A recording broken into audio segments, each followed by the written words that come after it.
In everyone's life, there comes a subject in school that, to put it bluntly, is as useless as a bucket of warm spit. For my best friend Ellen Hickel, it was algebra. Algebra word problems, to be precise. In case you don't know, algebra word problems are these cute little math stories teachers cook up to try and make equations fun.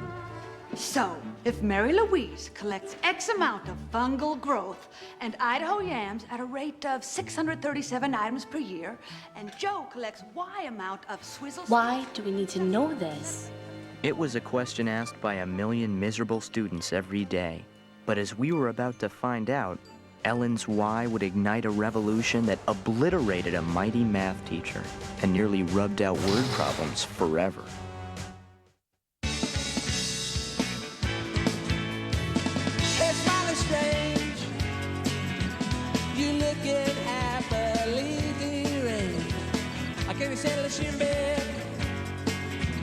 Or have you picked your target yet? Don't you talk back? Yes, indeed.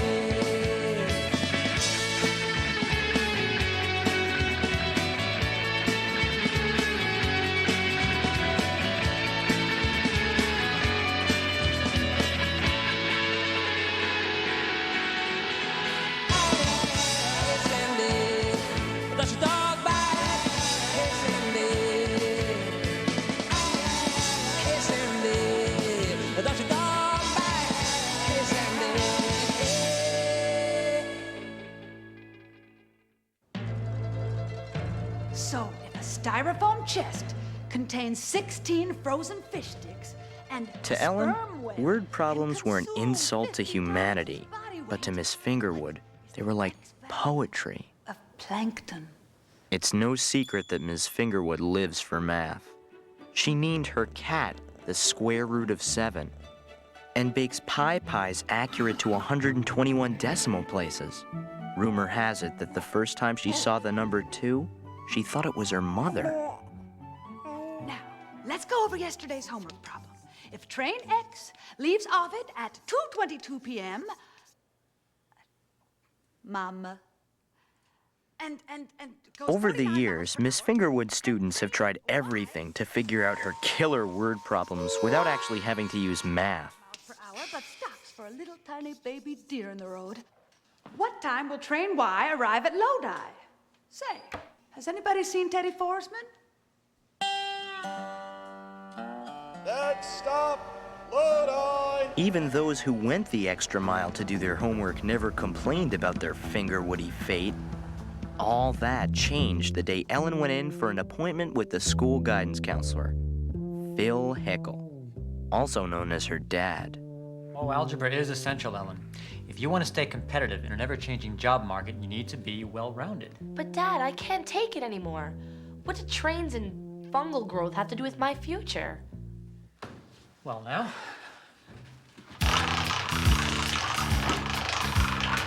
How about writing a fast track to an exciting career in caboose repair? Dad. Okay, then let's try fungal growth.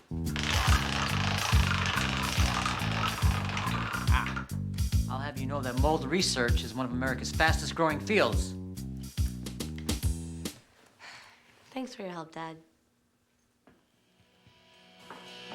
So, if Farmer John has one chicken that lays X number of eggs per day, but he has one egg for breakfast, fried with a little hot sauce, maybe some hash browns, how many eggs per day does Farmer John need to make a profit of Y?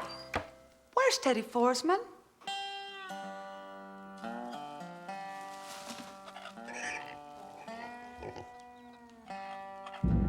Ellen had nothing against eggs or even Farmer John. She just knew that she wanted to make a difference in the world, and word problems weren't gonna help. Ellen Hickel? Why? Yes. Y is the variable, but what is the value of the variable? No, not why. Why? W-H-Y. Why? Why? Why do we have to learn all this stuff?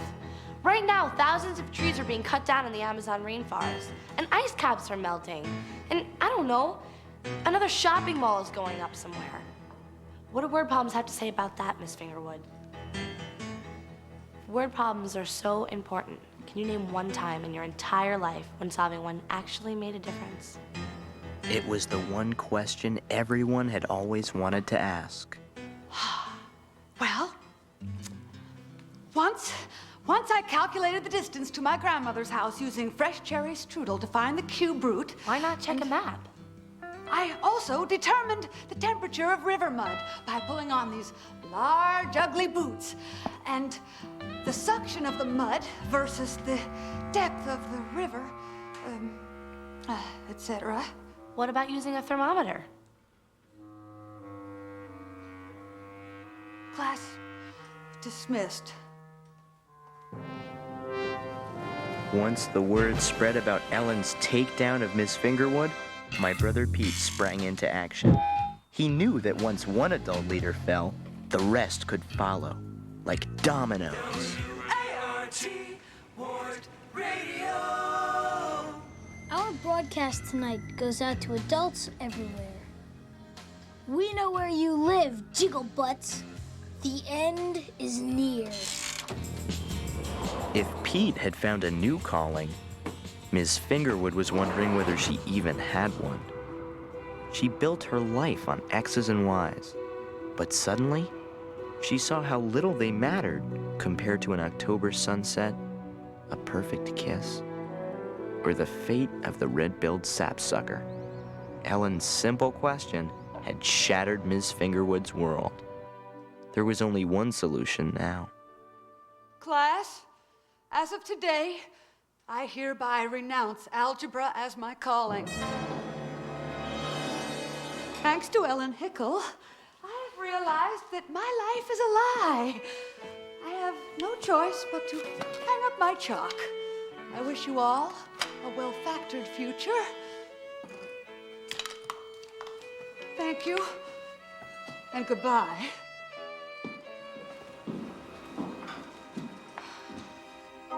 You still never told me why. Inside the teacher's headquarters, nobody was all that worried about Ellen's little revolution. Oh, good morning, Phil.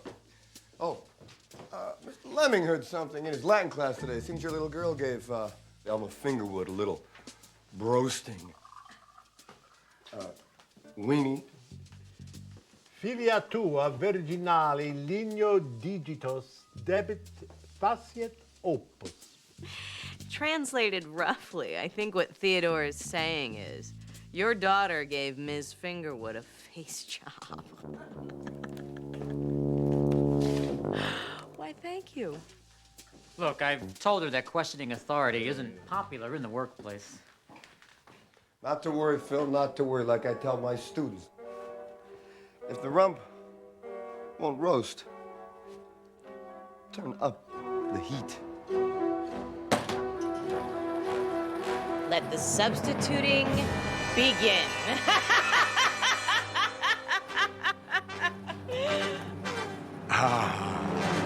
Thank prime choice. If Y equals the amount of detergent in a laundry box, and X equals the size of the scoop, how many scoops of detergent will fill a 6-pound box if... No! Excuse me? Mr. Zank, can you tell us how the value of Y will fix the hole in the ozone layer? Or make Christmas less commercial? Well, not exactly. If Y doesn't matter, sir, then why? Ellen had found the formula to destroy word problems. What came next was slaughter. If the average life is made up of 612,720 hours, why spend a single second on something that doesn't matter?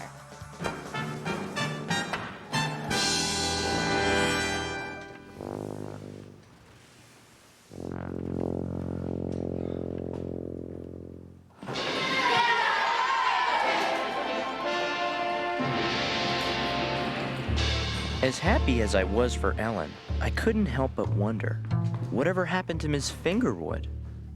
I've been teaching algebra for so many years. I'm not sure what else I can do, Phil.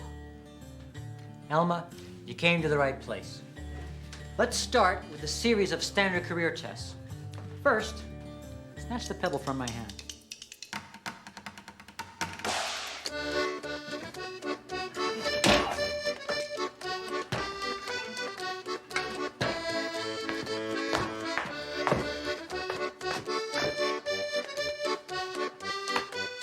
I think I've got just the job for you.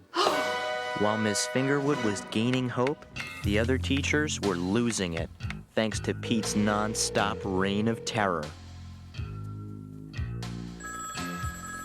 It's them! Don't answer. They keep calling and saying I'm a blowhole. I know that's defined as a muscular flap on a sea mammal, but it scares me.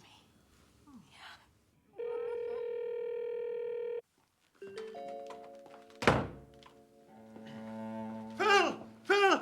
One of my students asked me why study Latin. What am I supposed to tell him? Latin is not even a country.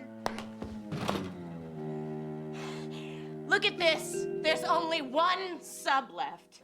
Everyone, please. Have you ever noticed that kids are a lot like dough? Raw, untamed, hard to control. All it takes is the right utensils and a pile of dough. Becomes delicious cookies. I believe it's time we served up the main course. Shrek.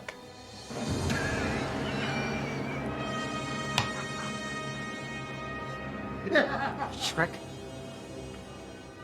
Shrek. Shrek! Shrek! Shrek! Shrek! Shrek! Shrek! Shrek! Shrek! Shrek! Shrek!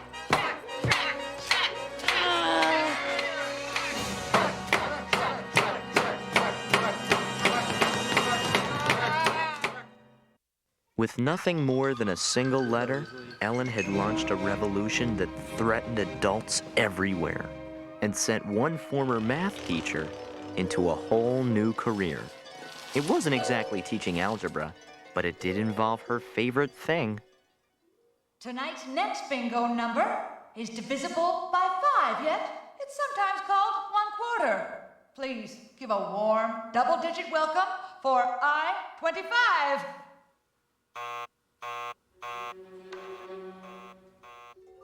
The only problem? Miss Fingerwood talked so much about her beloved numbers that she totally forgot about the game. Now, everyone, please put your hands together for our next number, N39. 39. It's curvy, yet so form-fitting.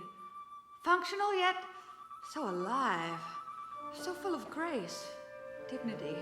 Oh, 39. 6 times 2, 2 plus 10, 3 times 4, and back again. Every time it comes to 12. Every time you come to 12. How do you do it? Finally, people got tired of waiting around for bingo, and Miss Fingerwood was out of a job.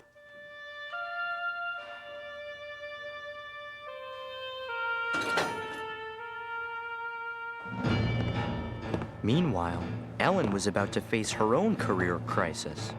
Most substitutes have a license to teach.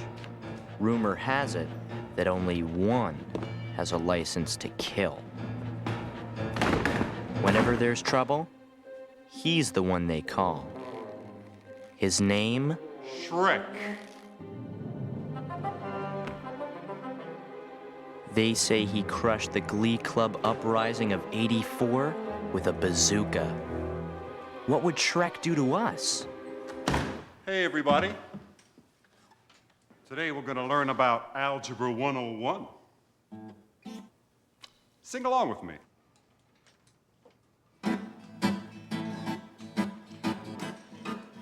X is the number of pigs in a barn. Pigs in a barn. Pigs in a barn. X is the Somehow, number of pigs the in a sing-along barn. with Pigs Shrek in a touched a barn. primal chord in all of us. X is the number of Pigs in the barn.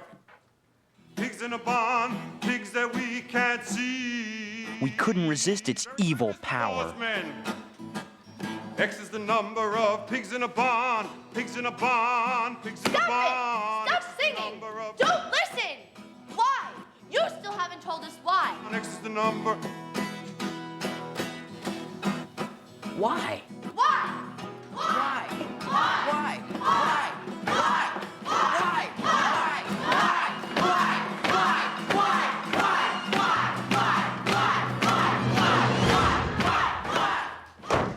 They shreked Shrek. And I just used a noun as a verb. What's happening to me? Perdemur. If those little freaks come near us, I will frappe them into a cake. You know, in the workplace, music has been known to increase productivity and release tension. Surrender now and you'll be treated fairly. Resist and you will be stumped.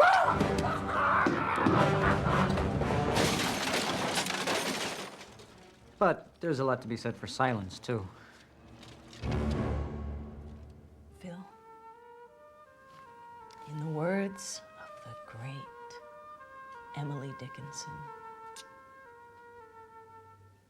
end this unsavory fight, or I'll rip out your nose hairs! Me? Why me? She's your daughter! She won't cross you.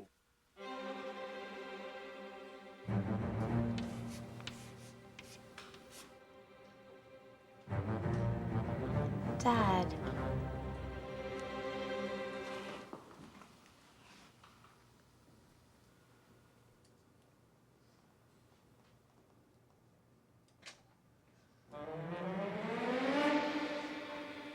Okie dokie.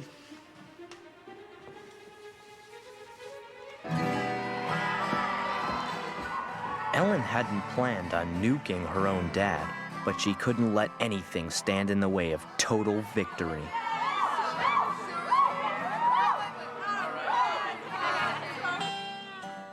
Before she took another great leap forward, there was another victim I wanted her to see. 8, 9, Hey, Miss Fingerwood, how's it going? 10, 11. No. We just stopped by to say hello. You have no ticket? 11 minus 1 is 10. 10 minus 1 is 9. 9 minus 2 is... Oh, where have all the numbers gone? All she had wanted was to free us from the bondage of word problems. Now that she had, Ellen began to wonder, was it worth the human cost? She knew what she had to do. At least she deserves another chance to explain why.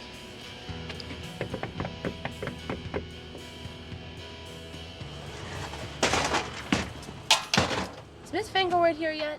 You mean the clicker chick? Nah, she got fired this morning. Do you know where she went? Nope. But, I found this written on a box of crib duds. If bus number 2, Mama, departs Wellsville at 10 a.m., traveling in a northeasterly direction, how fast must the bus go to deliver former math teacher to train station Y at 3:59 p.m. to catch train to boat to sail away forever? Sail away forever. Ugh, I hate word problems. Well, it's the only way we're gonna find her. And we've only got an hour and 40 minutes to figure this out. Come on. This is ridiculous. We're never gonna figure this out. Yes, you are. Dad! Only you let me teach yesterday, I could have shown you a thing or two about algebra. Dad, I never meant for you to be a casualty of war. I guess the revolution didn't turn out like I wanted. I'm sorry. Don't be sorry. You were just exercising your powers of expression. That's a very desirable trait to employers. And dads.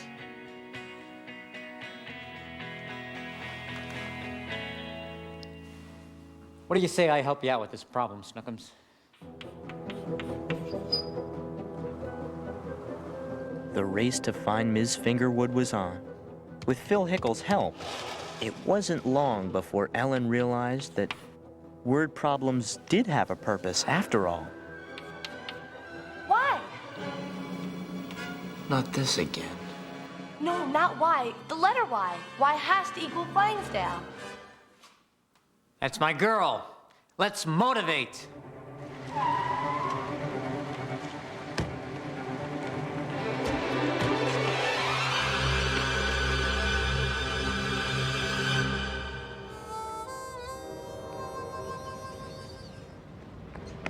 Miss Fingerwood?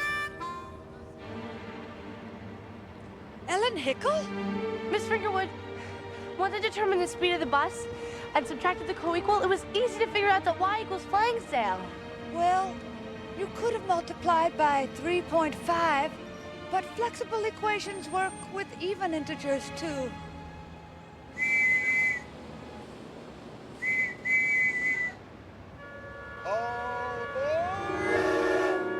Miss Fingerwood, please stay. There's no reason to, Ellen. No, I must go the way of Mr. T and a unified USSR. Miss Fingerwood, Yes?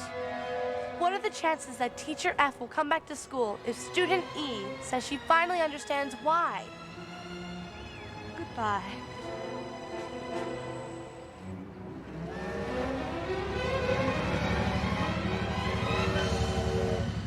The chances are excellent.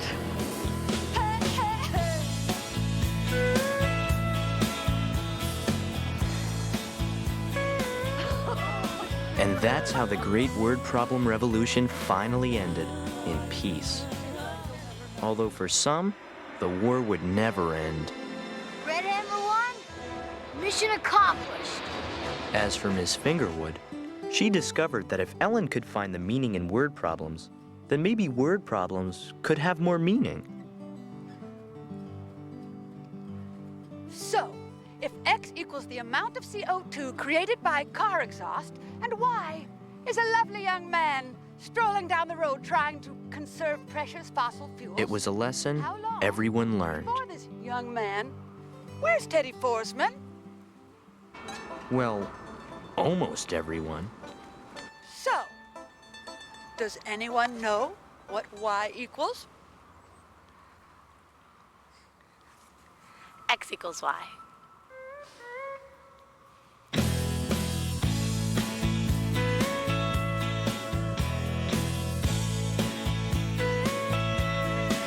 Water me, water please, water your garden.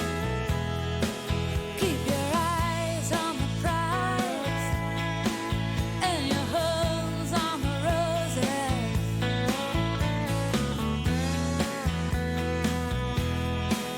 All the weeds are taking over. Beggar weeds are taking over here.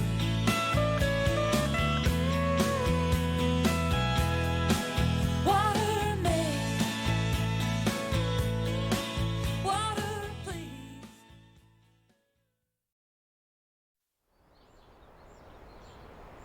Hi, my name is Pete, and I'm a trained killer.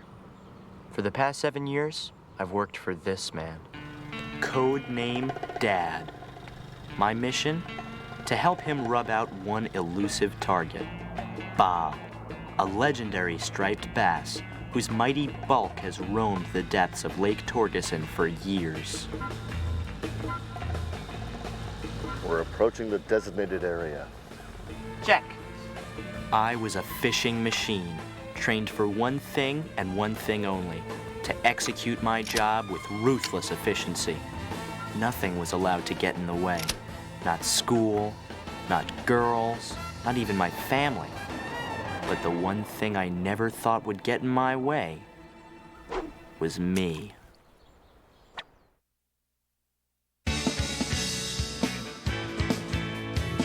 It's mighty strange. You looking happily deranged. I can't be settled in bed. Or have you picked your target yet? Listen, dear. Don't your dog bite? Listen, dear.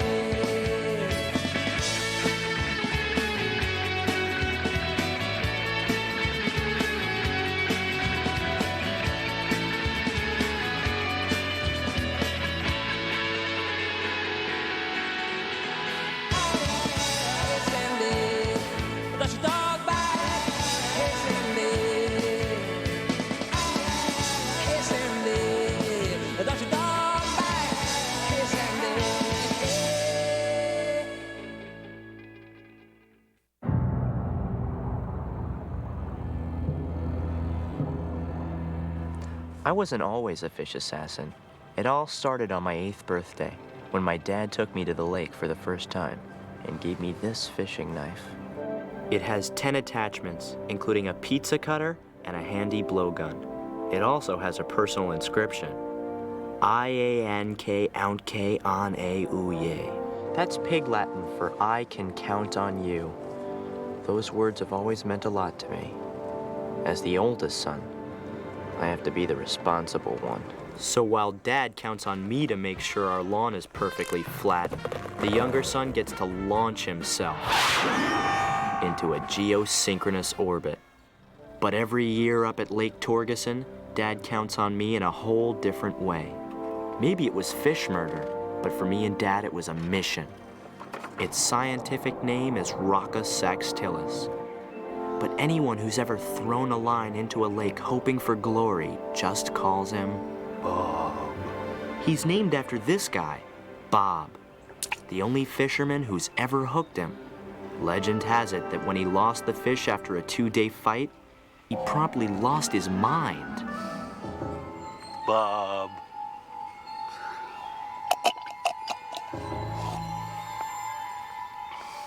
After years and years of trying to catch Bob, I think maybe Dad was starting to lose it too. Tender. Just the way the lunkers like it. We'd had our setbacks in the past, but this year, my dad was convinced that Bob was going down. And once he did, he was going up on our wall. It's the Buddy Beaver Show. It's the Buddy Beaver Show. That's where my friend Teddy the taxidermist comes into the story. It's the hey, Mr. Wrigley.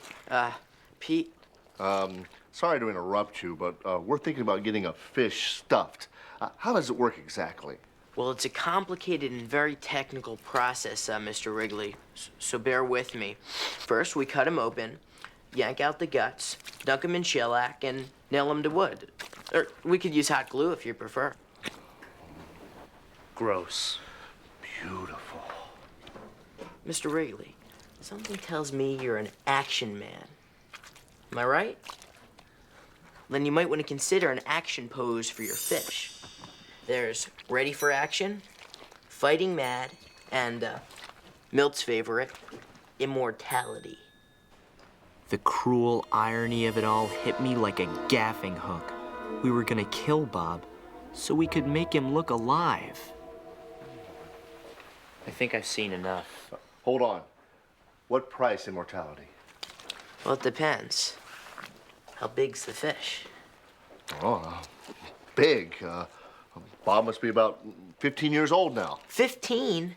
You better hurry up and go catch him, Mr. Wrigley. Freshwater fish usually don't live past 12. What? Sorry, it's nature's way. Come on, Pete. We gotta kill Bob while he's still alive. Good luck. We'll be waiting for you.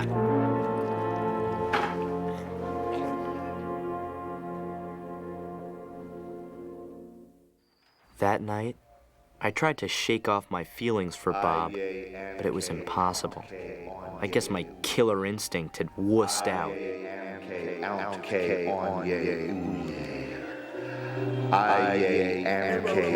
Yank the guts out and dump them in shellac.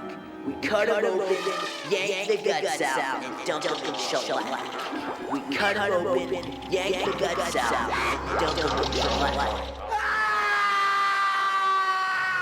I wanted to tell my dad how I felt, but I was afraid. I'd never seen him so desperate. Catch Bob. Must catch Bob. Oh, Pete, give me the June bug spinner and put on some Velcro. So instead, I did what I always did. Let him count on me. That meant the human target routine. Aw, who am I kidding? I haven't caught Bob in 15 years.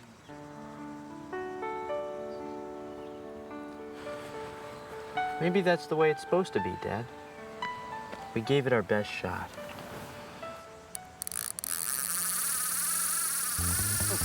Sam Hill? Don't let go, Mr. Wrigley. Your son's a real fighter. My son? Dad's head told him that he'd somehow hooked his own son, but his fisherman's instinct told him to just keep reeling. Son, what are you doing? He's not your son, sir. He's a striped bass. Stripers love yellow smelt. Pete's helping me with my merit badge on marine biology. You don't say. Your spawn knows everything about fish, sir. Everything. You can't be serious, Dad. Pete, we need help. I mean, this may be our last chance. Son, how would you like to help your old dad with a lifelong dream? You mean, you want me to make the hit? Well, that's one way to put it. I was thinking you could do your fish thing and, and find Bob, and I'll make the hit. What do you say, son? Pete? I'm not Pete. I'm the fish stalker.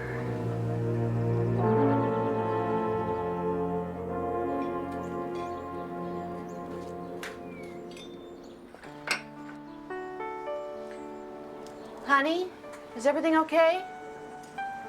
I'm starting to wonder about this whole mission. I mean, catching Bob is one thing, but why do we have to kill him? Just so we can yank his guts out and hang him on a wall. Have you talked to your dad about that? I can't. You know how much this means to him. Hey, maybe you could talk to him. Or you could come on the boat. Pete, my metal plate, remember? If I ever fell overboard, I'd sink like an anchor. Honey, listen. Between you and me, I don't like the idea of stuffing Bob either. But even if Pete does find that fish, your dad's not gonna catch him. He hasn't yet, right?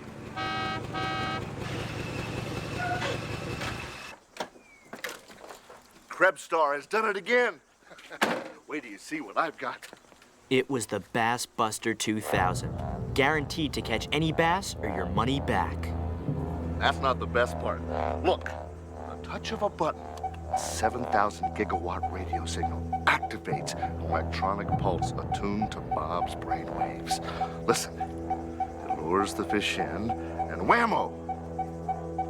All Pete has to do is find Bob, and this baby will do the rest. It's genius. Doesn't seem fair. Fair? Pete, this is war. Come on, I want to try a test run in the bathtub. And that's how a noble underwater beast came one step closer to being hot glued to a piece of wood and hung on a wall. You know, a male adult striper likes to hide in very shallow waters. Amazing, but little known fact. Shallow water. Why didn't I think of that? No wonder we haven't found Bob. With extinction staring Bob in the face, the only question was, could I save him? So our bass-busting juggernaut rolled on towards Lake Torgeson. And like a bad late-night movie, all the characters were assembled. There was the ruthless leader, his devoted sidekick, the assassin who'd gone soft, and the gonzo rookie who played by his own rules. fried algae, the breakfast of champions. Breaker, this is Ahab. I'm looking for a Smokey report. Come back, over. 10-4 Ahab. This here's the Randy Bandit. No county monies for miles, so you can put your pedal to the metal. Over and out, good buddy. Bambi killer.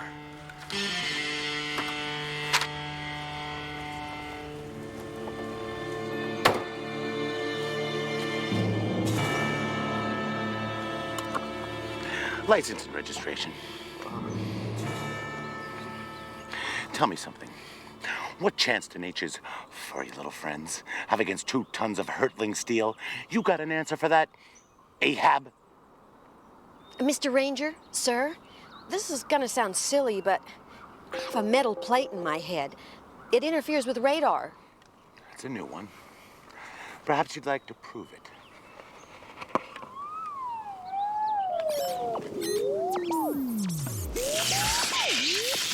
Well, I guess we'll be on our way. I'm gonna be looking out for you, Ahab.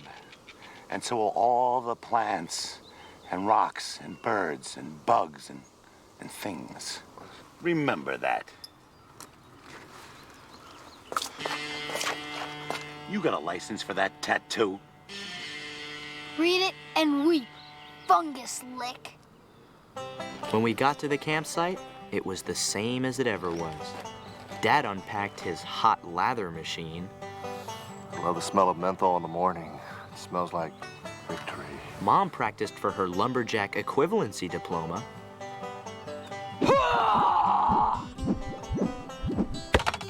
And I pounded metal into the ground. If anyone needs me, just skip a stone 3 times. Fish stalker, are you wearing your bubble? Yes. Hey, Pete, let's get a head start on tomorrow and set up the gear. The time had come for me to talk to my dad like a man. Life is good. You got that right. You know, big guy, I just had a funny thought. Well, lay it on me. Nah, you don't want to hear it. Come on, I'm the big guy. Okay. And what's Bob? The biggest fish ever, right? Well, any schmo can catch a fish. It's a cliche. So what you do is, you turn it around. You get me? The old flip-flop.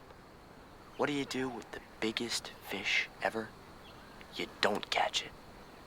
You'd be famous. Let me get this straight. If I don't catch Bob, I'll be famous? Like Meadowlark Lemon. Famous. Well, you know, son, I just had a thought, too. Lay it on me, big guy.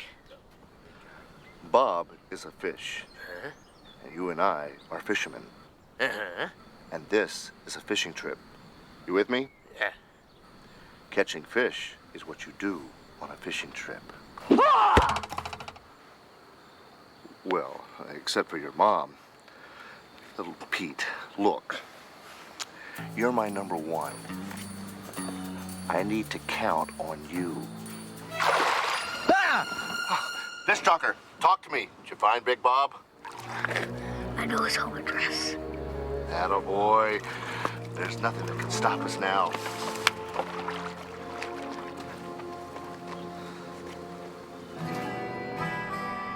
Actually, there was something that could stop my dad, his second in command, me.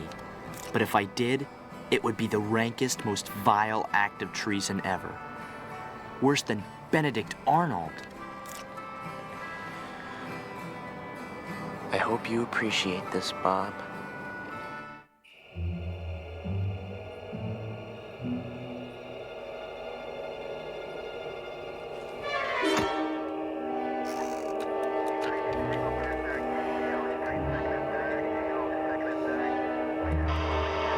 Breaker. The next morning, while Mom and Pete made breakfast, I made believe that it was just another normal day in the woods.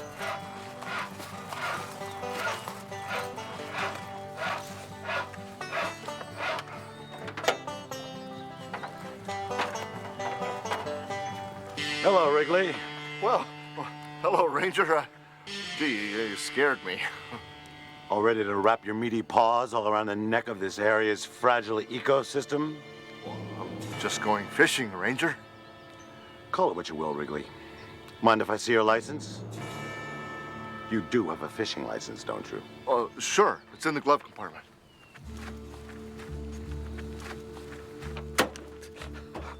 No, it wasn't. How did I know?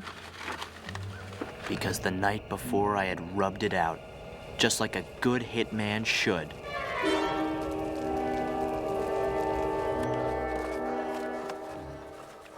Well, I don't understand it. You know, it should be in there. We gotta leave the park. Oh boy, talk about rotten luck. Guess we gotta get packed. Next time, familiarize yourself with the regulations. They're here to protect all the blessed beasts and the birds and those little wiggly things from mouth breathers like you. Next time will be too late. Bob will be gone by then. Bob? Well, yeah, I think. Why didn't you say so? I've been trying to catch that son of a bass for 15 years. When it comes to Bob, there's only one rule. There are no rules. But what about the future of our fragile ecosystem? Heck with that, Dookie. We're talking big bad Bob here.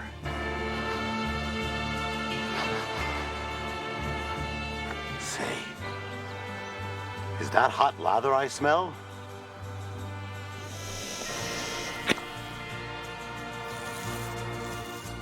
Great day to be alive, eh, Wrigley? Yes, you bet. Unless, of course, you're Bob.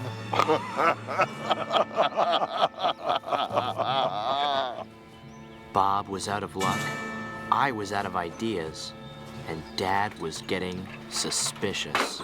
Your brother is driving today. What did I do? Maybe nothing, but I'm not taking any chances. I can taste his fear. He can taste his fear. Now, come on, get in the boat. Let's move out. Good luck, you fishermen. I'll monitor the radio. If I hear about any thunderstorms, I'll send up a flare. Then, as quickly as a fish hitting a June bug spinner on a Texas rig, I had an idea. Hey, Mom, why don't you come along with us? I'm sure it would mean a lot to Dad if you were here when we finally bag old Bob. You guys. My metal plate, remember? I'm a human anchor.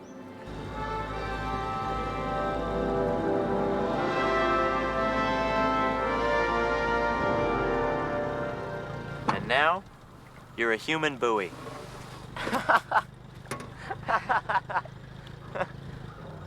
The Bob hunt had begun. It was only a matter of time before the fish stalker zeroed in on the coordinates of his legendary target. Bob. This is it, family. This is really it. As a great man once said, time to deploy the Bass Buster.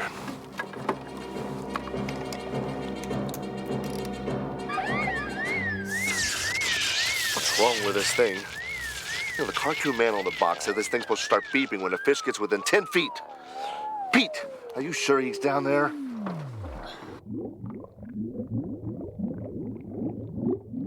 Why isn't this thing beeping?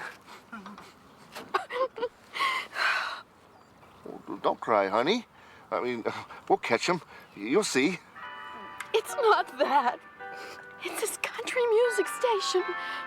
So much heartbreak. The plate! That's right. It's interfering with the Bass Buster's radio signals. Oh, is that why it didn't work? Hey, wait a minute. You planned this whole thing, didn't you? Mutiny! Dad, To think I counted on you. Give me the knife.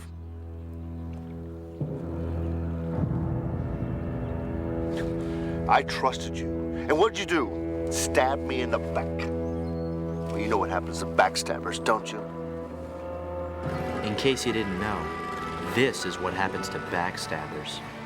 Not only had I let my dad down, but I had failed a fish. Dad would forgive me someday, But poor Bob wouldn't get the chance. Now we're in business. Thanks for helping out, honey. We can't miss.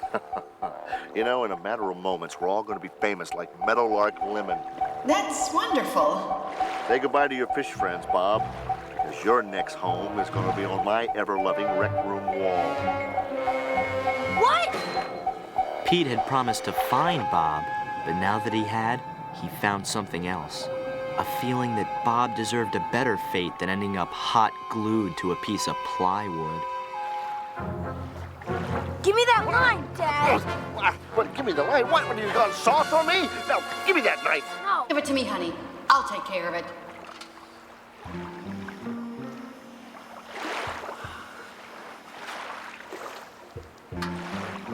Thanks, Joyce. At least there's one person on this boat I can count on.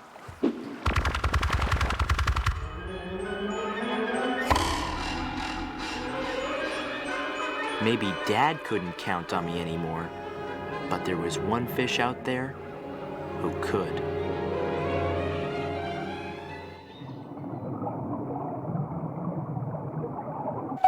He must be closing in.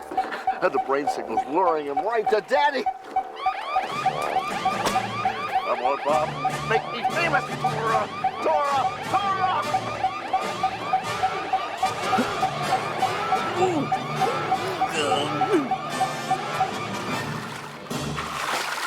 Where's Bob? I saw him on the way over. He told me to say hi.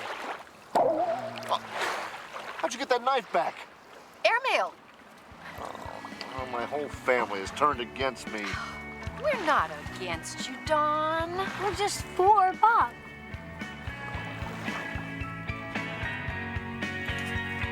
Dad was still pretty angry, but he felt better once he found out that landing a 125-pound teenager was a record at Lake Torgeson.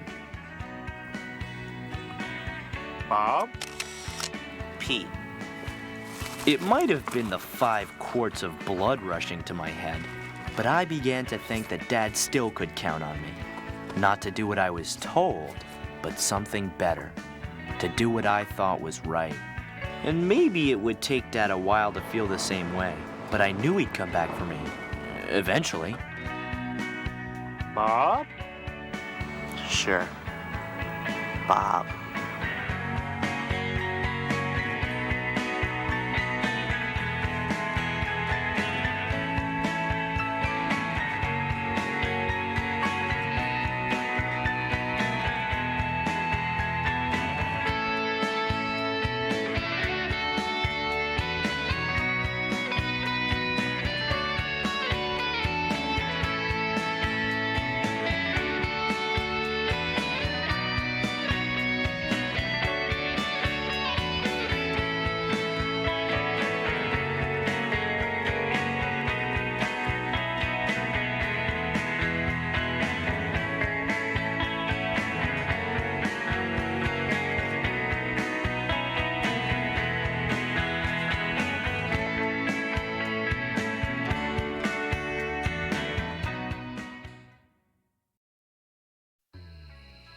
People say there aren't any heroes anymore, but I don't know.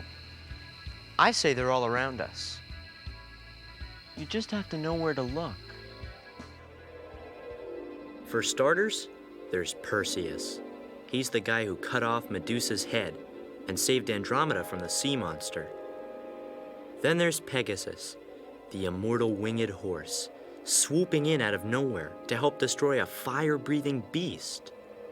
And finally, over the skies of Wellsville, you can spot the Artie constellation. Where Artie came from, no one knows, but ever since he arrived in our town, evil has had to haul butt.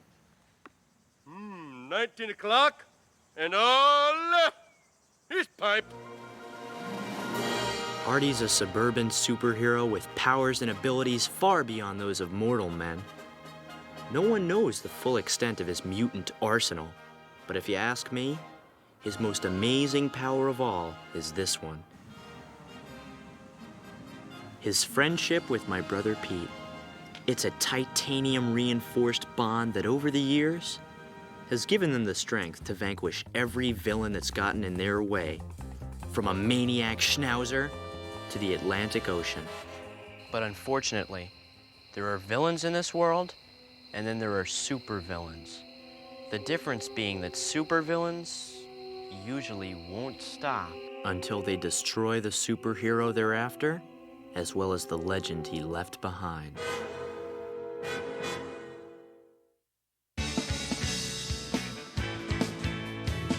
Hey, smiling strange, you looking happily deranged. Can you settle in bed? Or have you picked your target yet? It's ending. Does your dog bite? It's ending.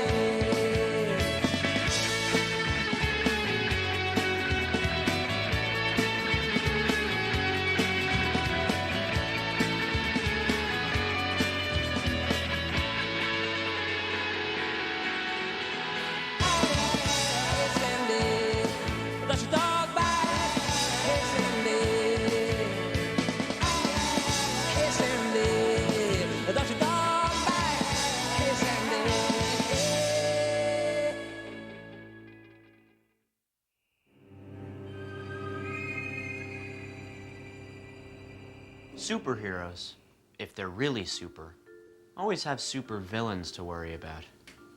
For Superman, it was Lex Luthor. For the Fantastic Four, Dr. Doom. For Artie, the strongest man in the world, it was these skank weevils. Name, paper cut. Occupation, school bully. Powers? Like his name says, he's the master of the paper cut. If you get in his way, you better like the sight of your own blood.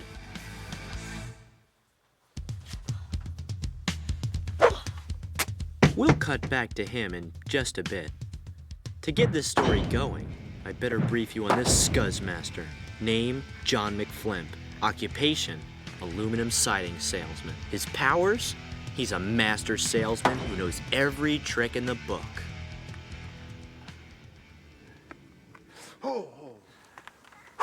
My doctor says if I keep doing these demonstrations, my heart is going to burst like a bad melon. But hey, no pressure. Like a bad melon. Being a super salesman, he had the power to sell adults on the idea that Artie was a menace to society. Rumor has it that McFlimp was sent to our town by a secret anti-kid organization called the International Adult Conspiracy in order to deal with the Artie problem once and for all. The cabin boy, that dirty little nipper. He filled his pants with fire ants and cauterized the skipper. All right, matey. Adults in our area have always been a little afraid of Artie. The problem is, what they can't understand, they can't control. I hate canoes. For years, they were powerless to do anything about Artie. But then came McFlimp. After analyzing the situation closely for a few weeks, McFlimp realized there was a weak link in Artie's line of defense. Our dad. Why me? Parker! Murph! Come here, boy! Joyce, don't encourage them. McFlimp knew if he could just get to Dad, he could get to Artie. Hey, Don! And being the master salesman that he was, he knew exactly how to exploit Dad's weaknesses. Hey, John, I see your son is vacuuming the yard. Actually, he's reseeding it. Yeah, I came up with this idea of filling the vacuum with grass seed, then running the darn thing in reverse. Wow, you've got quite a son there. Don't think I don't know that, Don. Now, what about your son?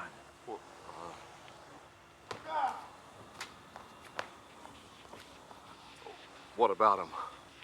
Well, may not be any of my business, but you think it's a good idea for your son to be hanging around a lunatic like that Artie character?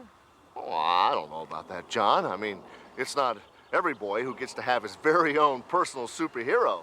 Oh, that's where I think you're wrong, Don. Maybe I'm a little old-fashioned, but I've always believed that a boy superhero should be his dad.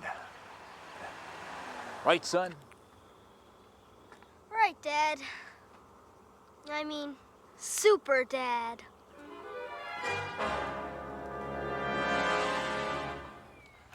Why are we doing this, Dad? Now, it may surprise you, son, but you know, your old dad is something of a superhero himself. It just so happens I'm probably the fastest, most efficient gutter cleaner in town, possibly the world. Now, watch closely as I take this scraper. Greetings, Rufy! What's the do? Dad's trying to teach me how to clean gunk. Gunk? Uncle Albert, gunk? It's a father-son thing, Artie. Now, just keep your tights on. We'll be done in a couple hours. Idea. Now, son, as I was saying, you take the scraper. Idea.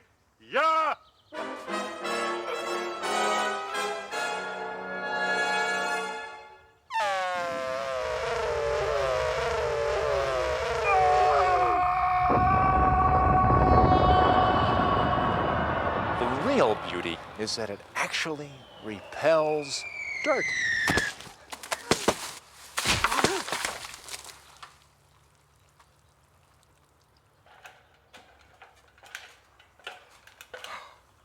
They're beautiful. Wrigley! Hey! Wrigley! This madness has to stop. He got gunk in my suit. I'm really sorry, everybody. You know, he's just Artie, you know? Look, if there's anything I can do to make it up to you folks... Actually, there is, Don. I'm calling a meeting of concerned citizens to discuss the Artie situation. I'd like you to join us. I can't go sneaking around my son's back, John. No pressure, Don.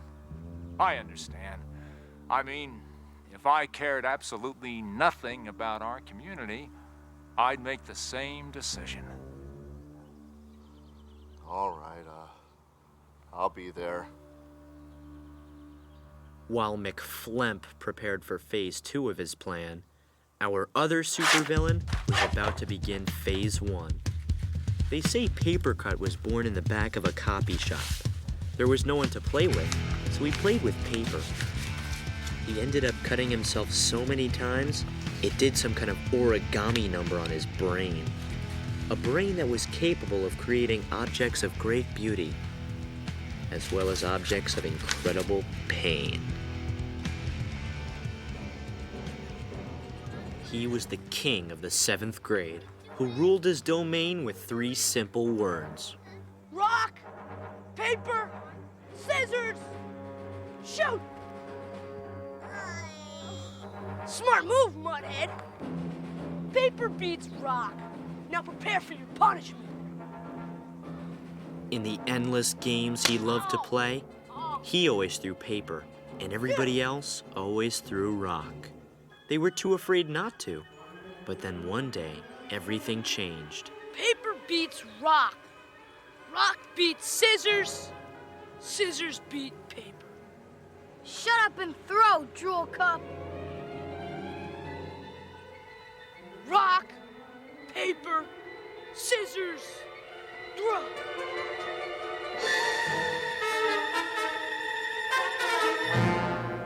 You have no idea what you have just done. Think I do.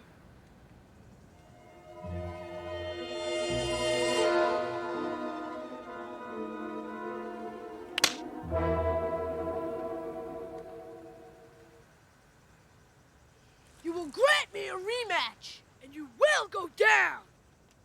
I don't dive, you Scarfinger. Then prepare to bleed.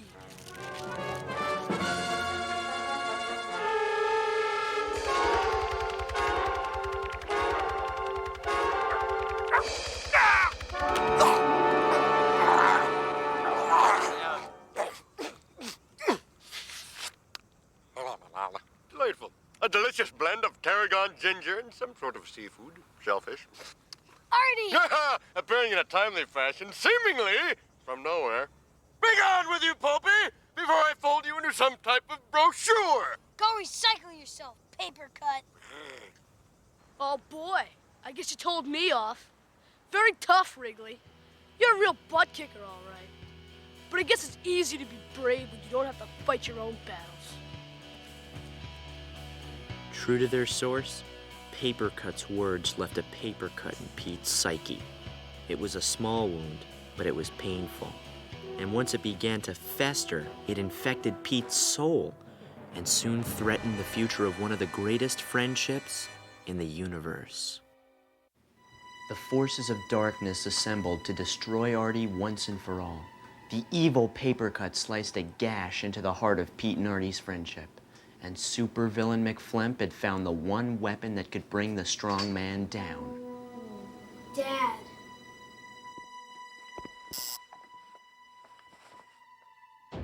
Don, glad you could make it. Come in. We just started. Yesterday, I caught my son arm wrestling a slab of bacon. Said Artie taught him how? That psycho Artie dared my Nona to go 2 days saying only the word boing. Well, so, did she make it? What about the shortcuts? My shortcut's a 4-lane expressway with a scenic rest stop. My son, John Jr., used the word pipe today. He looked at a flower and he said, pipe. That scares me, Don. Pipe? It's not such a bad word. You know, Don, it's that kind of attitude that's enabling that freak to destroy our youth. Hey, I don't love the guy either, but I can't just make him go. I mean, even if I could, Pete'd kill me. Don, I think the bottom line here is the mutants gotta go, and you're the man to do it. But hey, no pressure. Yet the pressure was on from all sides, now that Paper Cut was hacking away at the bond between Pete and Artie. Hey, Buttercup, big play friend come to walk you home? You bad son of Pope! I will fold you 7 times. No, don't. Let's just go. Okay. Leaving then. Shall we go the short way, boy? Okay, you can take the short way. I'll see you later. Gads, boy! Are you ailing? No. I just want to take the long way home for a change. Oh, change is good. Change is good. Please. Long. Hi, Shorty. They had always taken Artie's shortcuts together, but something was different now, with Pete and with the neighborhood. We're organized now, strong boy. Your days are numbered.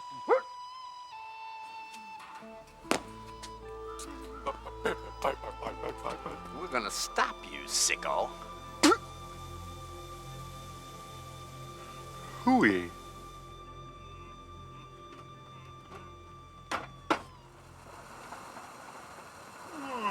Enjoy it. Well, here we are at last, Mr. Superhero. Is everything pipe today? Oh, all is pipe, metallic man. You sideshow freak. You're finished in this town, strongest man in the world. Let's see you fight public opinion.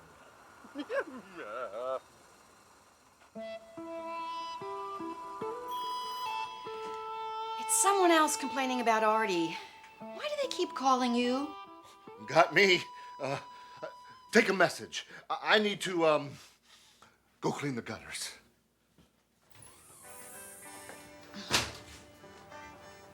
Pete? Honey, what's the matter? As Dad was about to find out, Pete's problem with Artie gave him the solution he'd been looking for. It's about Artie. I know he's my best friend and all, and he's always there when I need him, but I don't know. Sometimes when he stands up for me, I feel like a wuss. Nothing wrong with getting a little help, Pete. Artie is your superhero, right? You don't get it. I mean, sometimes, I don't know, I just want to be my own Viking. It was too good to be true. The power of Pete and Artie's friendship was weakening. Dad figured if he moved fast, he could win Pete back forever. His plan? Have the best father-son date ever. You know, the great thing about the box kite, it combines sound aerodynamics with grace and beauty. You know what's great about my kite, Dad? Sound aerodynamics with stealth bomber technology.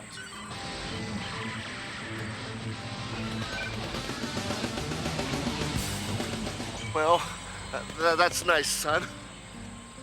As Dad tried to sell himself to Pete, Ellen and I tried to sell the town on Artie.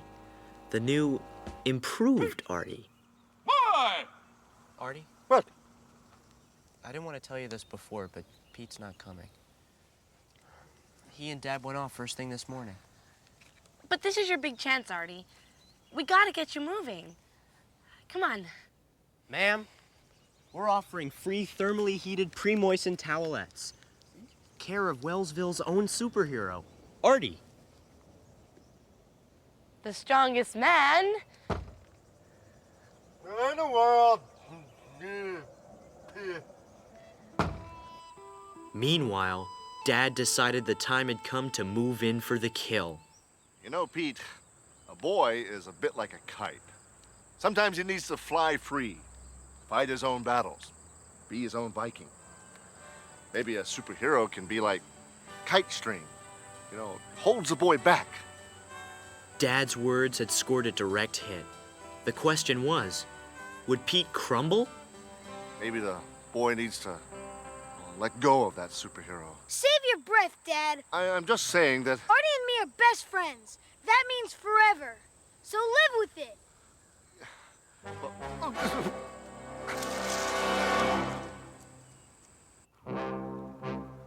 Thermally heated pre-moistened towelette? This towelette is cold. Yeah. I'll heat it on high. Hot as Mexico toad. We're gonna run you out of town. Artie's bombing. Artie? Artie! I guess to adults, the new Artie was a lot like the old Artie. As far as our dad was concerned, they were both going down. It would be the most treacherous act in his life. But Dad didn't care. He was gonna ambush the strong man in his own backyard.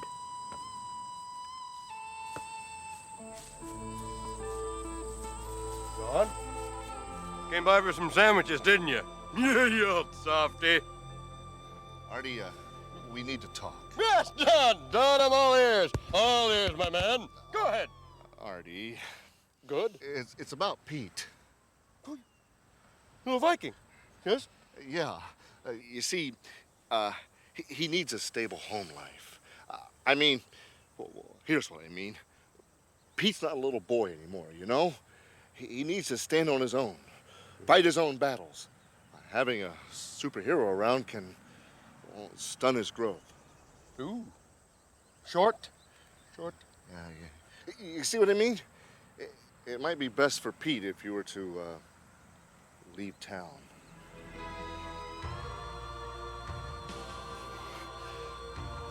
He didn't have the heart to tell you himself. That's why he asked me.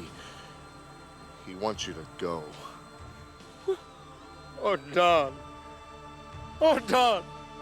Hold me. Hold me, Don. Oh, Don, it hurt. I'm not saying it would swallow a cow. I'm just saying it could. Well, I once saw a snake swallow whole beef jerky. Oh, that's such a load. Hey, Pete, I didn't know your dad was pals with Artie. He's not. Yeah, I thought Artie hates driving in cars. He does. I smell a bald skunk. Come on. Well, this is the best thing for both of you. Yeah. Why, it'll give you a chance to start over. You know, a clean slate. Whoa! He's using evasive maneuvers. Break up. Take shortcuts.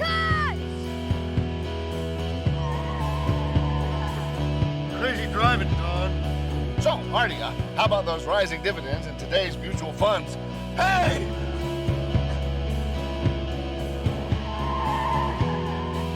You're a madman at the wheel, Don. As he closed in, Pete finally understood what Dad had been getting at the day before. Maybe that boy needs to let go of that superhero. How did he know? He just felt it in his liver. If he didn't catch up with Artie, he'd never see him again. My Viking! Come, he's calling me! Oh, he needs me! So pleasurable! Boy! Don, stop this pile at once, or I'll be forced to become strong with you! Marty, no! Marty, don't go!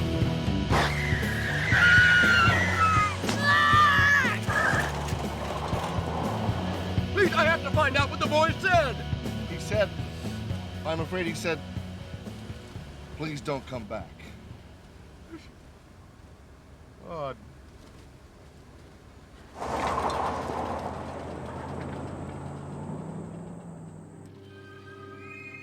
You don't need to be a genius to know who was behind Pete's wipeout.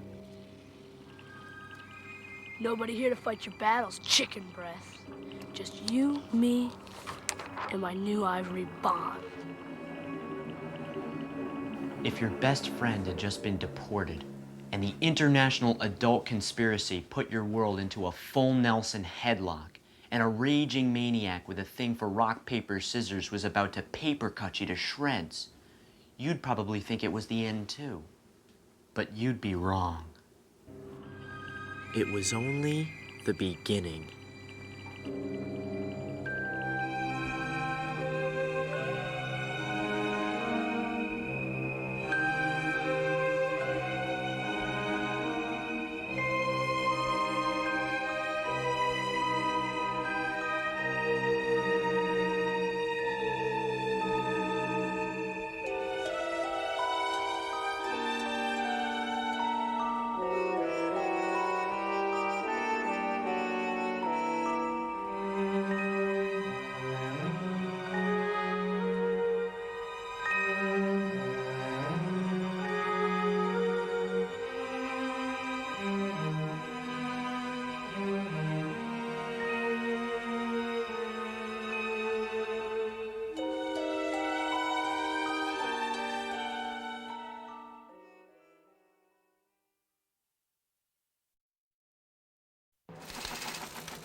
The news wasn't sent across the wire.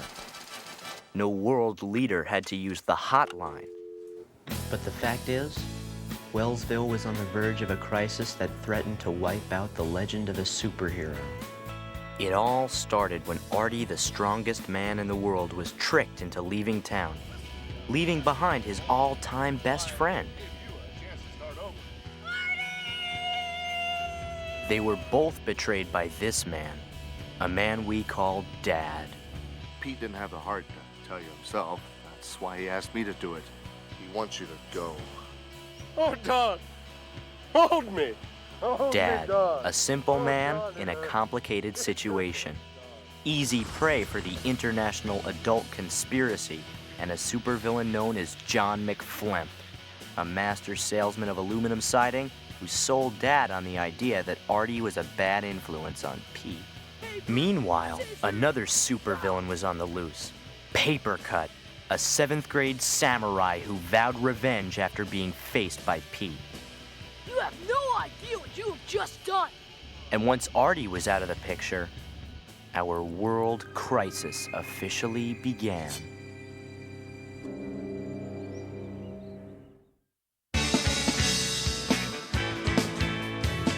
Hey, smiling strange, you looking happily deranged. I can't be saying let's in bed, or have you picked your target yet? Hey, Sandy, got your dog bite? Hey, Sandy.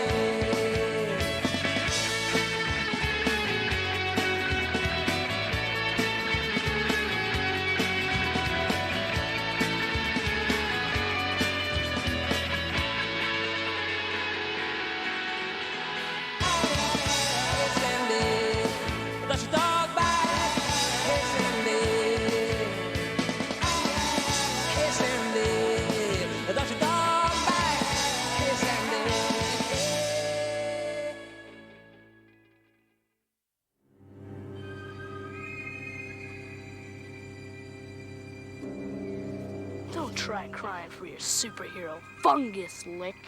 He's as gone as yesterday. Chew foil, paper cut! Let's cut to the chase, dinner mint. You owe me a rock, paper, scissors rematch. We can play from now until doomsday, but I'll still throw scissors. I wonder if Mr. Swan will help you change your mind. No? How about Mr. Shark?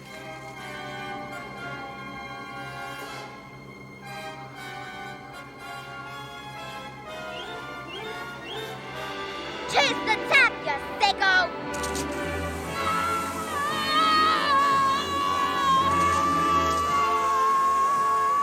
Marty! Very clever.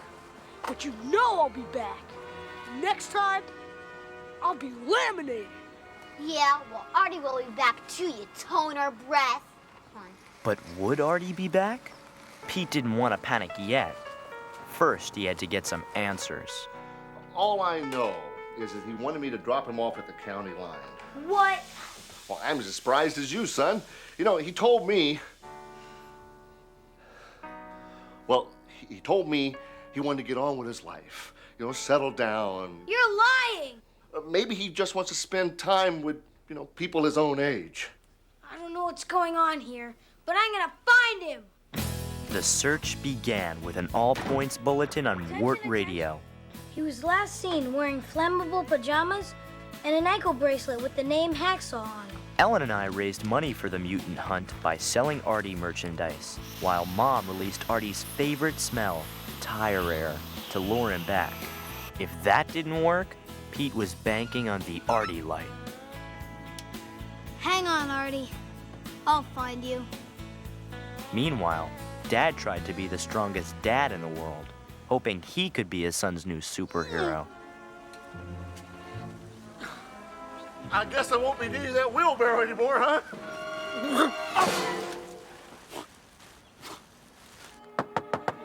Solid. Never needs painting. Will last. But it wasn't long before adults realized that even though Artie was gone, his spirit was stronger than ever. What is this, son? It's an Artie Action land canoe.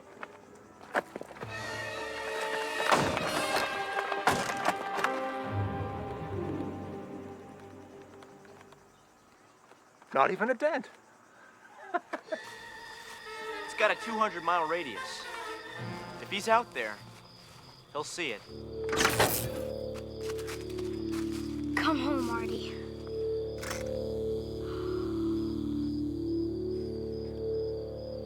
The cabin boy, the cabin boy. Mr. Bug? Hello, Mr. Buggy. Do you know that song?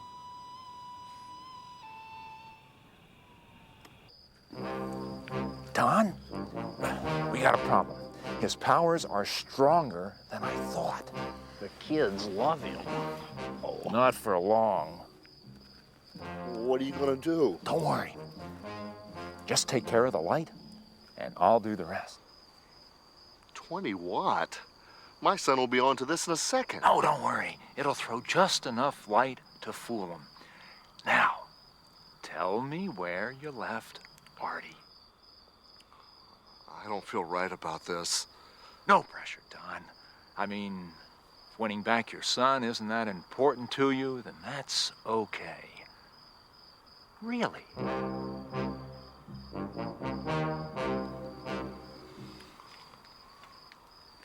Well, good night, Mr. Bug.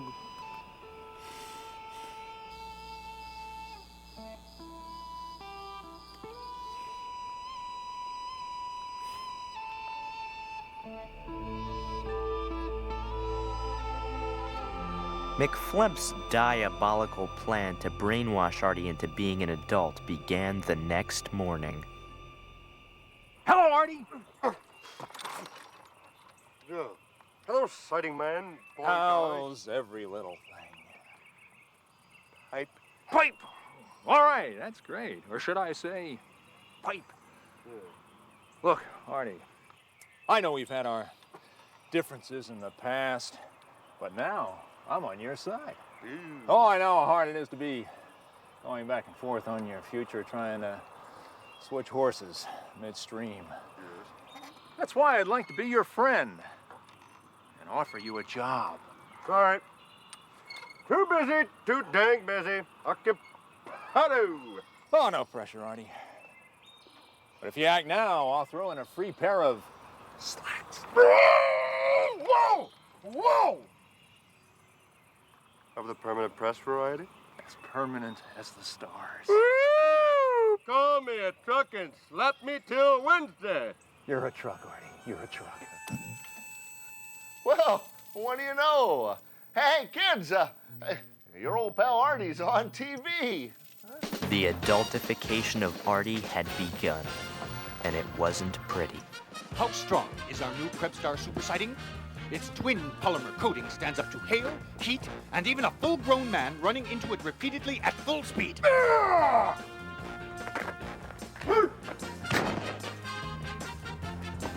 Strong as Kansas.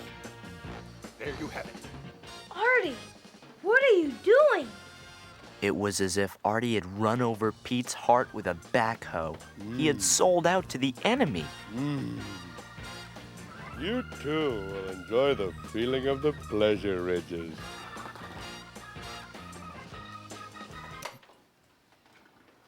I'm sorry, Pete. Out there in the real world, a man's got to make a living, son. It was a victory for adults everywhere, as well as one scab-encrusted kid, Paper Cut. He knew that with Artie gone for good, Pete was as good as gone. Ashes to ashes, pulp to pulp.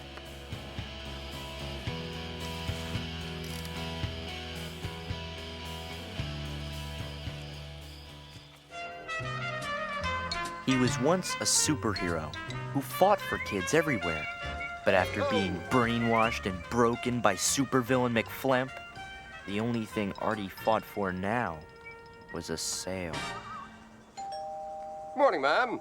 I'm here to talk to you about the miracle of aluminum siding.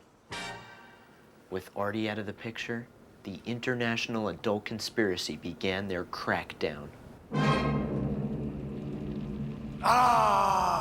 Wellsville.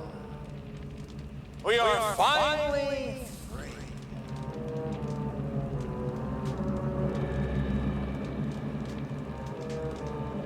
No pressure, son. I think he knows what to do. McFlemp was in charge now, and he wouldn't stop until the memory of Artie went up in flames. Let us purge the neighborhood of the poison that was Artie.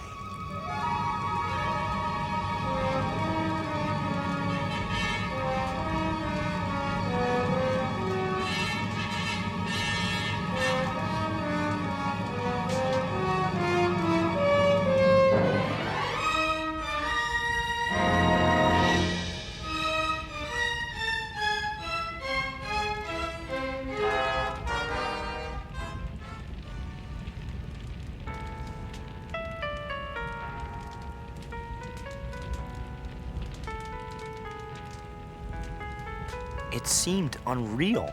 Wasn't this where Artie jumps in and saves the day? Where was he? Ah! Pink on the inside, crisperoni on the outside. Just the way we like 'em in America.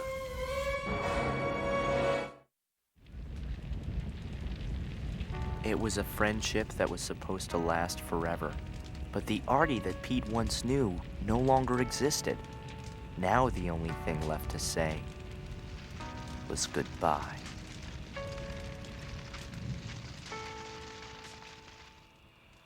Well, well, well. Like pages on a pad. We always wind up together. Why don't you just lay off, Paper Cut? Isn't that cute? Now the girls are fighting your battles. What do you want, you fiber-licking blowhole? A rematch. Rock, paper, scissors. This time, you're gonna lose. No, not now. Friday. I want the whole school to watch you lose.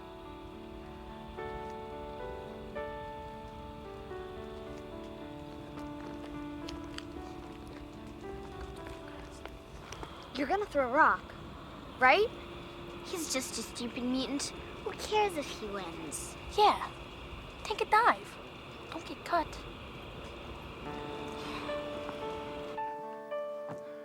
Hey, Pete. You gonna show that paper cut kid a thing or two? Yeah, my wrist when I lose. What? You gonna give in? Hey, that doesn't sound like the Pete Wrigley I know. That's because I'm not. Hey, son, you want me to show you some jujitsu, you know, I picked up in the Army? No, Dad. Well, I know you miss Artie, but I can be your superhero.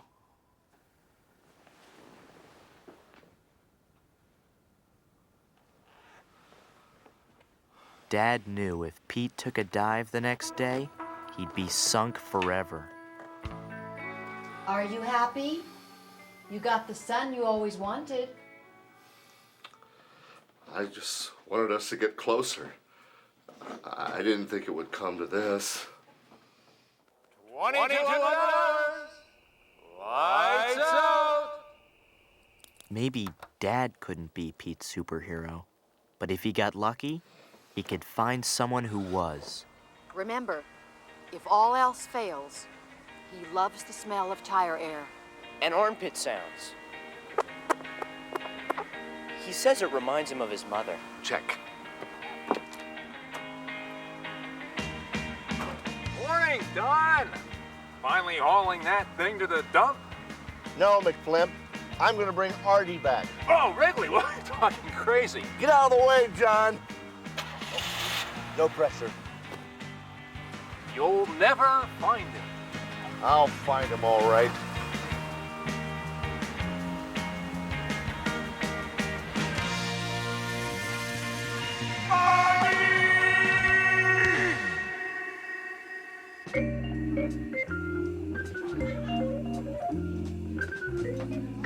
Oh, Randy! Makifa! Please come in. Come to Gruba, as they say in the country. Hey, everybody! It's the Klein markers!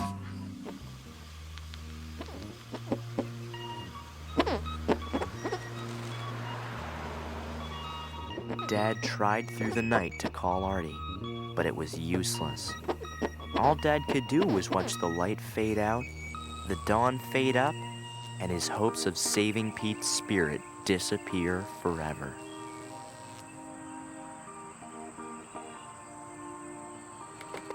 If all else fails,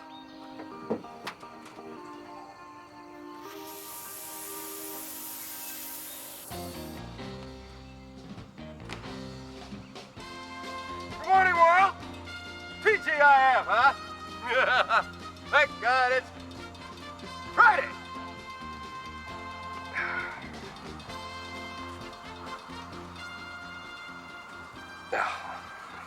A little insect problem, do you?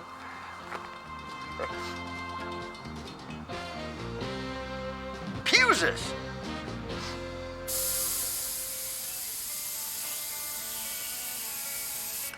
Dad did the best he could, but the smell of tire air couldn't hide the stench of defeat. sorry, son.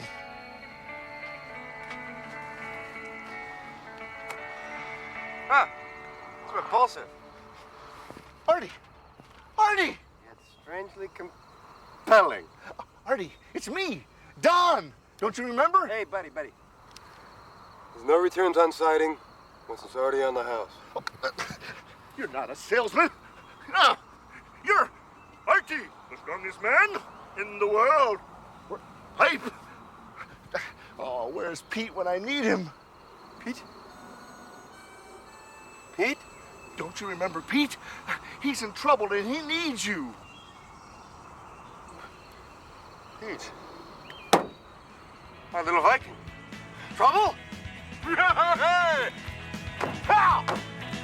Indeed! Bazoom! I'm quite large again, Pappy! Onward! Ah. Doomsday morning. we all turned out to see Pete off into oblivion. Throw rock, Pete. You can do it. Yeah, still be your friends. Yeah. Let's get this over with. Well, well. Pete Wrigley. Thanks for coming. You want me to help?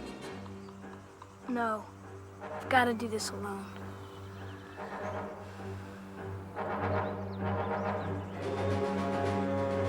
Paper beats rock.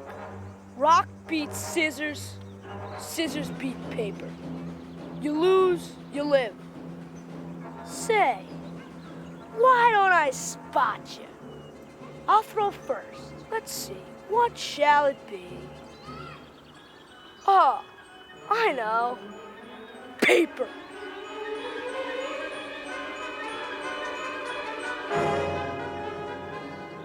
What is it that makes a superhero? Is it muscles of steel? The ability to see through brick walls? To turn yourself into a human butane torch? Or is it smaller? Like with Artie, a way of looking at the world and making everything in it a little bit stranger and a little bit better.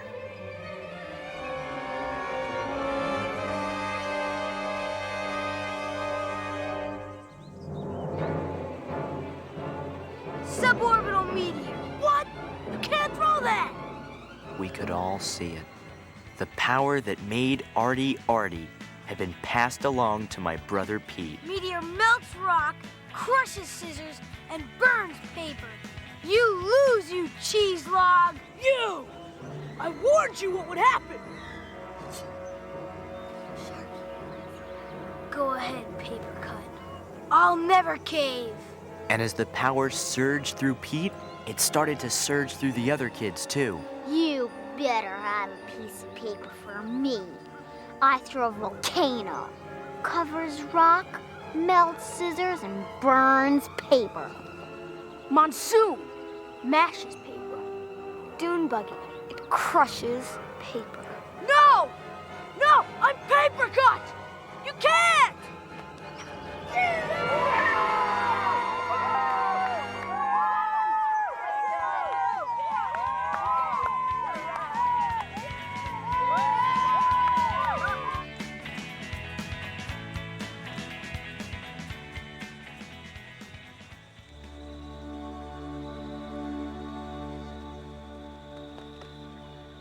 Yeah.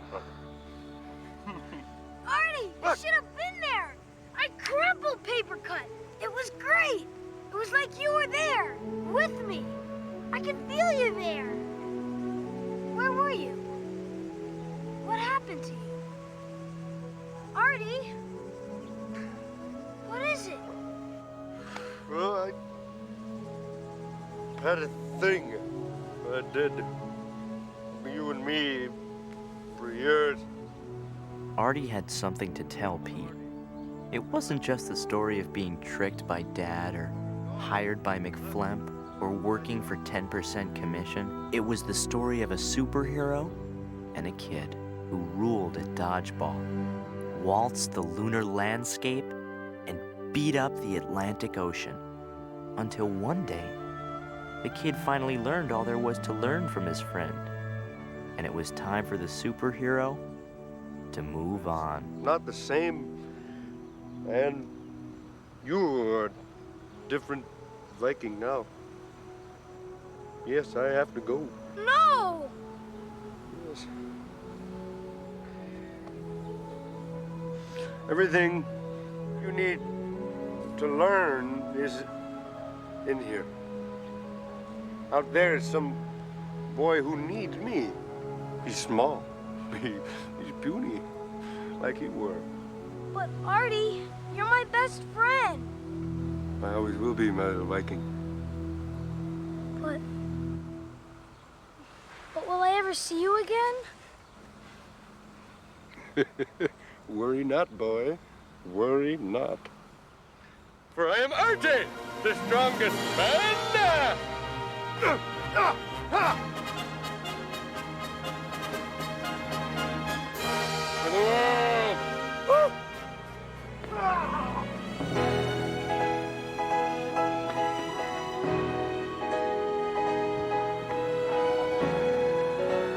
leave the light on for you.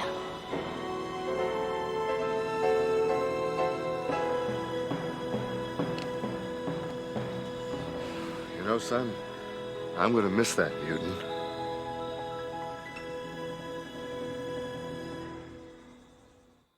Was Artie gone for good? I guess we couldn't know, but one thing was for sure.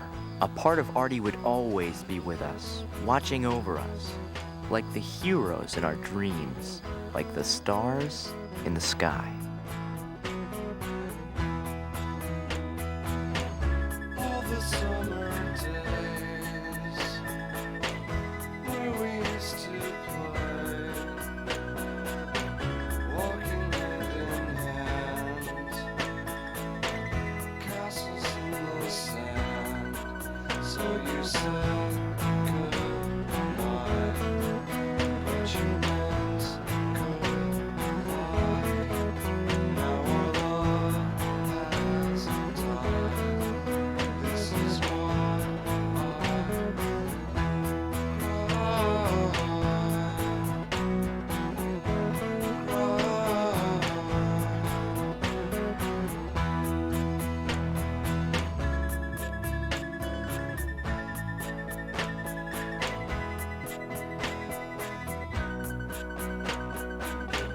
from the madding crowd, pointing up at clouds.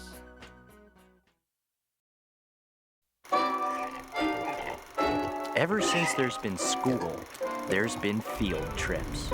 In my school, we've been subjected to places like the Sioux City Moth Hatchery, the AAA Ice Farm, and the International Creamed Corn Expo.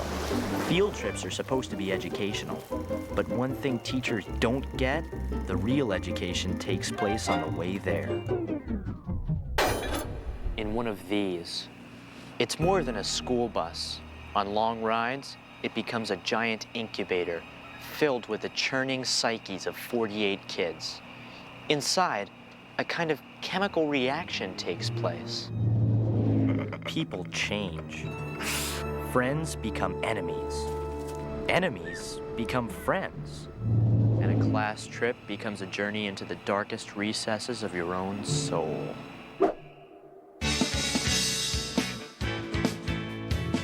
Hey, smiling strange, you looking happily deranged. I can't settle in bed, or have you picked your target yet? Hey, Sandy, don't your dog bite? Hey, Sandy.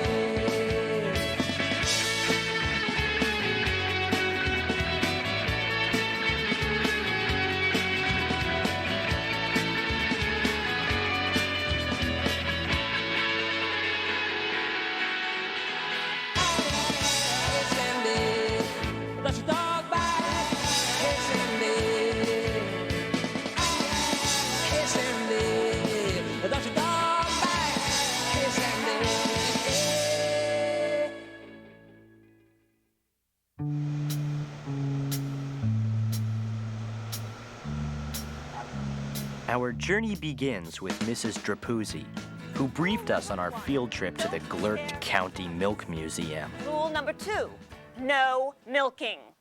One rule you must follow above all others. No one is to sing if you're happy and you know it. It's disturbing to bus driver Stewart. It was her usual warning, but she wasn't telling us the whole story. You see, drivers Stu Benedict and driver Sally Kenort had been in love. A love as rich and flowing as, well, their favorite song. If you're happy and you know it, stamp your feet. If you're happy and you know it, stamp your feet. If you're happy and you know it. It was their song until one heart-splattering day. If you're happy and you know it, clap your hands. Sally, you didn't clap your hands. I'm not happy, Stu. You can stamp your feet. I can tap my head, I can click my heels, I can wiggle my ears. It's over, Stu. We have to break up. Can knock our heads. No one knew what would happen if Stu heard that song again. And to tell you the truth, no one wanted to. All right, everybody on the bus. But that wasn't the real story that day either. Someone had given Ellen a secret love note. In it, he had promised to reveal his identity by sitting next to her on the trip. I know it shouldn't have bothered me. I mean, Ellen and I were just friends. But for some reason, it chomped on my guts. Who had sent that note? It could have been anyone. Teddy, Bill, Wendell Hyde, Endless Mike, my arch nemesis, even Mark Twibb. Ow! Thanks to his unusually flickable ears, Mark had been steadily twibbed since 2nd grade. Once, his right ear went back and forth a record 79 times. Ow! Ow, ow, ow, ow, ow, ow, ow, ow, ow, ow, ow, ow, ow, ow, ow, ow, ow, ow, ow, ow. Whoever Ellen's secret admirer was, I wasn't gonna stand in his way. At least I thought I wasn't. What are you doing? I don't know. How am I supposed to find out who sent me that note? You can't sit here. Come on. We always sit together. Remember to make a left onto Route 6. I'll meet you there. Welcome aboard the Yellow Fever. I am your captain, driver Stu Benedict. Our traveling time will be approximately 60 minutes. We will be cruising at a speed of 55 miles an hour, moving swiftly away from the twisted wreckage of my shattered life.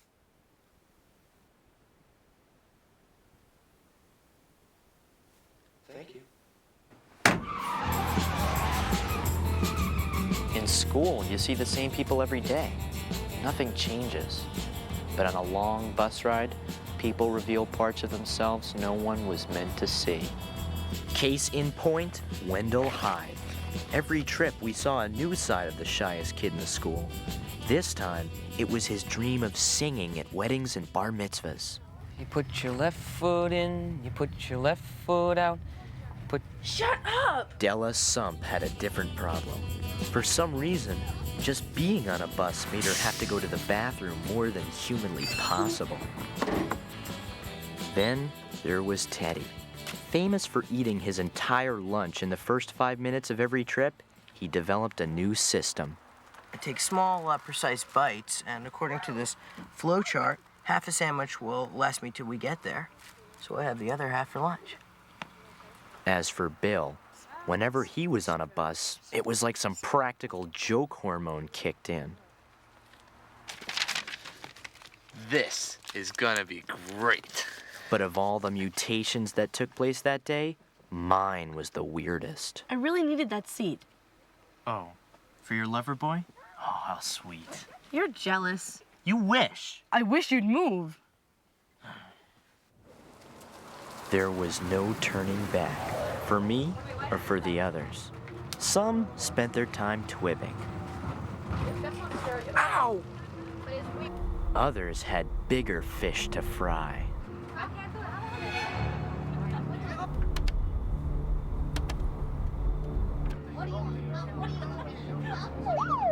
Yes!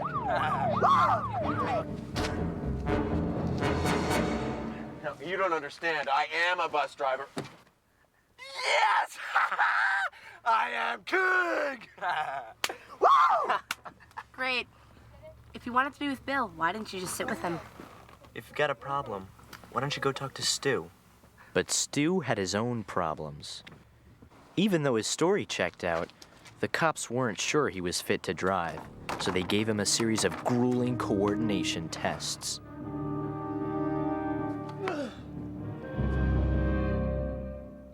Not even close! You didn't put a crawler there! Pete, what's gotten into you? Next, you're gonna want to flick Mark Twibb. Go ahead. There's no line. Yeah, what if I did? I wouldn't be surprised.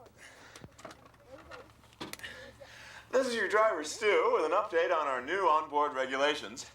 Passengers will refrain from killing my soul! Plus, a few other minor changes. Just get out. I asked you really nicely. I wasn't gonna flick anybody, and who died and made you bus sheriff? Passenger Pete, no arguing. Back of the bus. Now! There was nothing I could do. Ellen was gonna get the seat she wanted, and I was going to get the seat I deserved. Carrot Head. I'm so looking forward to you and me sharing some quality time together. I see you're having a little trouble with your lady friend, huh? Hey, how's it going? Bill? I guess your pal's muscling in on your girlfriend.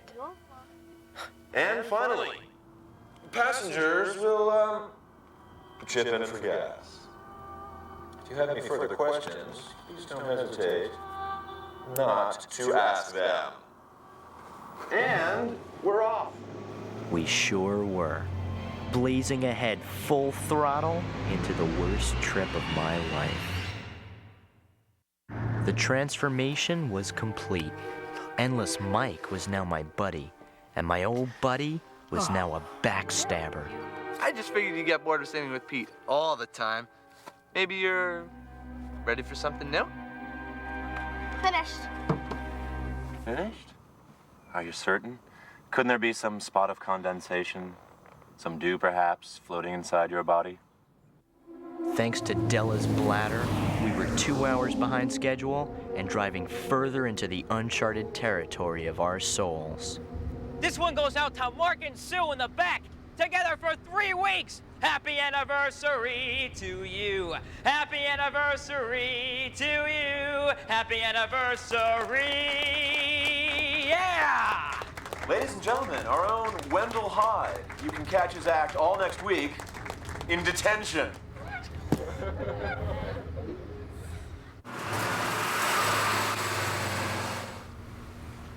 Where am I? Route 23895.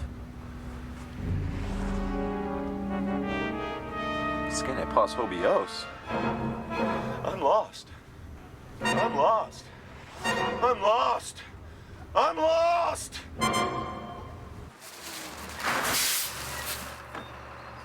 Excuse me, I'm looking for I-87. Excuse me, I'm talking to you. Excuse me, former extremely unhelpful, but your straw. Want to experience something wild? Well, no, that's okay. Armpit powder. My own blend. I use a sodium benzoate base.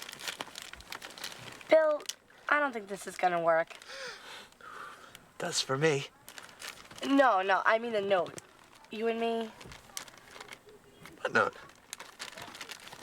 What note? What note? Now that Ellen knew the truth about Bill, she could get her revenge on me. So, what else you got? What a cruel, inconsiderate beast moving in on your girlfriend. Well, she's a girl and she's a friend, but she's not quite... He's making a fool of you. I'd say you got a bit of a problem, Pete. But looky here. I have the solution. Hot lather, warmed exactly to body temperature, cannot be felt by a human being. And mentholated. You know what that does to a popped zit? Yeah. Vengeance is mine, saith Pete. Thank you for your patience. Little turbulence. Everything's A-okay. Fine.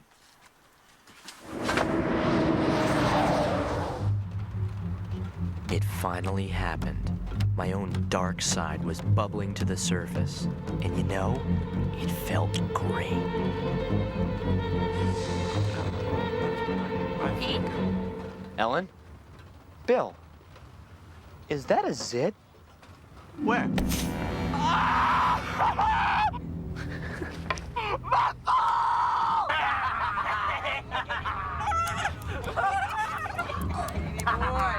Yes, Diddy. Welcome to the club. Let's say we celebrate with a little bubbly wobbly. Shall we?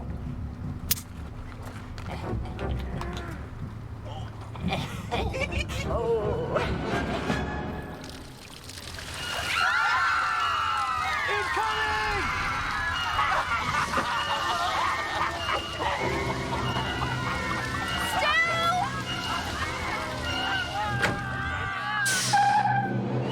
I am exceedingly not pleased. I joined the service to help people, to do good for mankind. If you screw up one more time, back you go. Della! Della! I can't go with everyone thinking about me. Nobody think about Della. You. You're thinking about her. You disgust me.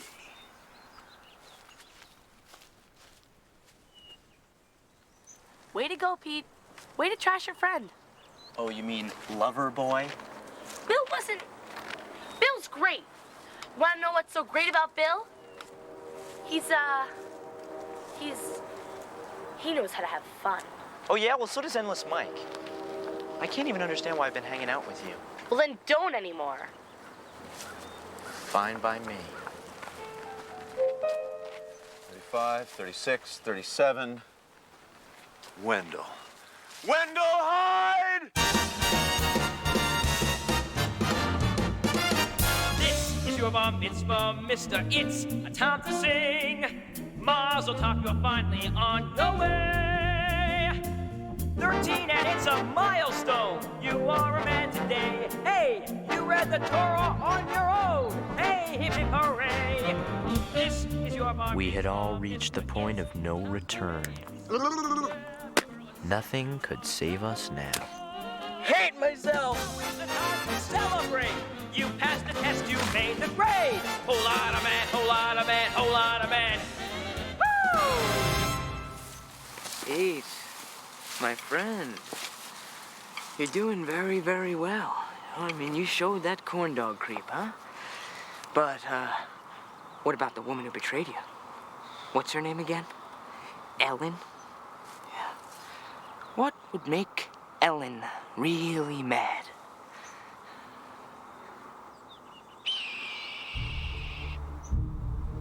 Twib. One flick, and you're your own man. It's perfect. Yes, it is. Who could resist? Those ears were calling to me. The fever was pounding in my head. I felt like a prehistoric hunter closing in for the kill. Closer. Closer. Ow! Ow, ow, ow, ow, ow, ow. Pete. You?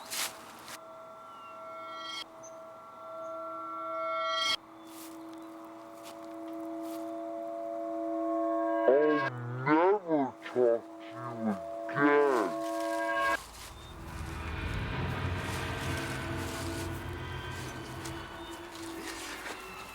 Okay, Wendell, I got a new song for you. It's called Get Back on the Bus. All right, youngsters.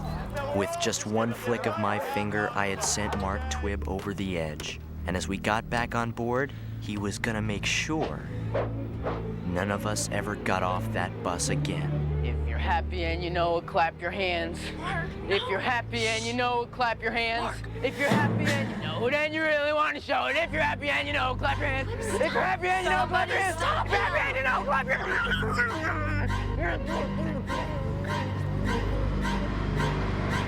It was the forbidden song, the anthem of Stu's love for Sally. We were doomed. If you're happy and you know it, stamp your feet. If you're happy and you know it, stamp your feet. If you're happy and you know it, wanna show it. If you're happy and you know it, stamp your feet. If you're happy and you know it, knock your head. If you're happy and you know it, knock your head. If you're happy and you know it and you really want to show it. If you're happy and you know it, knock your head. If you're happy and you know it, sneeze real hard. If you're happy and you know it, sneeze real hard. If you're happy and you know it and you really want to show it. If you're happy and you We're gonna crash. Oh, yeah.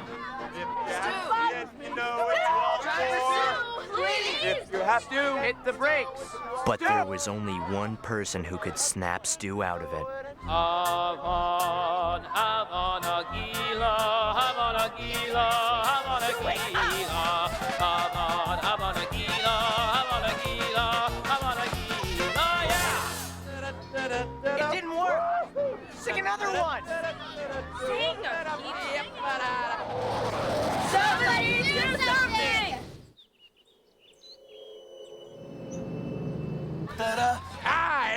Window! Say something else! Try You put anything! your left foot in, you put your left foot out, you put your left foot in, and then you shake it all about. Hey, you do the hokey pokey and you turn it all around. That's what it's all about. See, you put your right foot in, you put your right foot out, you put your right foot in, and you turn it all around. You do the hokey pokey and you turn it all around. That's what it's all about. Yeah! No one's driving the bus! No one's.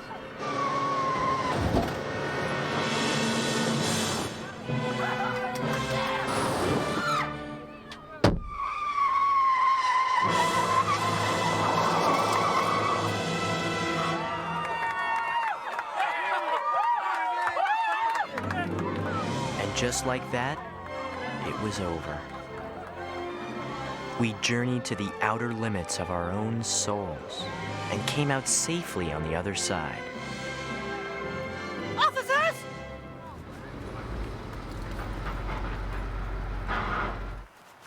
One of you deliberately sang that song.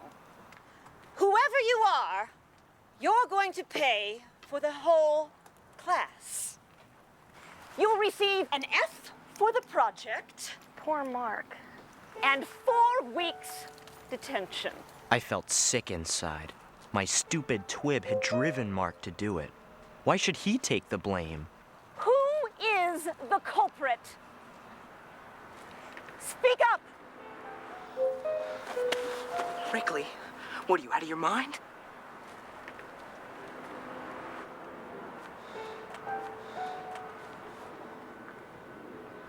I did it. Once a dink, always a dink. You're out of my gang. I wouldn't have suspected this from you, Mr. Wrigley. You will have the pleasure of staying on the bus. The rest of you, inside.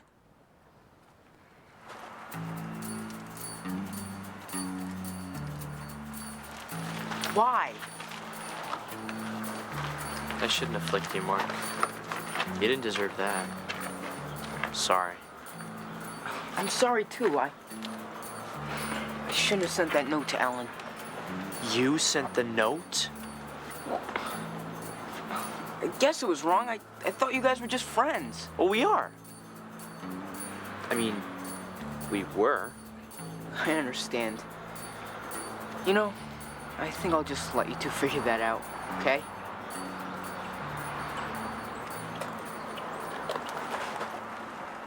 Why'd you nail me, man? Sorry, Bill. Well, no hard feelings. That was brave. Standing up for Mark like that. I guess we both kind of went crazy back there. Yeah. Ellen? All that stuff I said. I didn't mean it. Same here. Maybe on the way back, we could sit together? How about now? There were no lectures or brochures, But Ellen and I had learned more about ourselves and each other than we'd ever learn about milk or moths or even creamed corn. Who knew what we'd learn on the way back?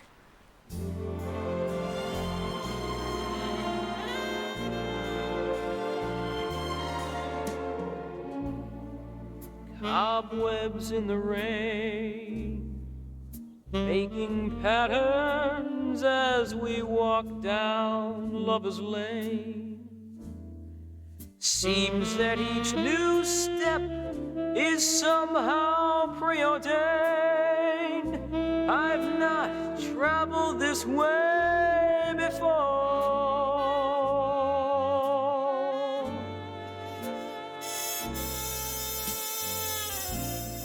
Rainbows in the sky seem forever, but we know by and by.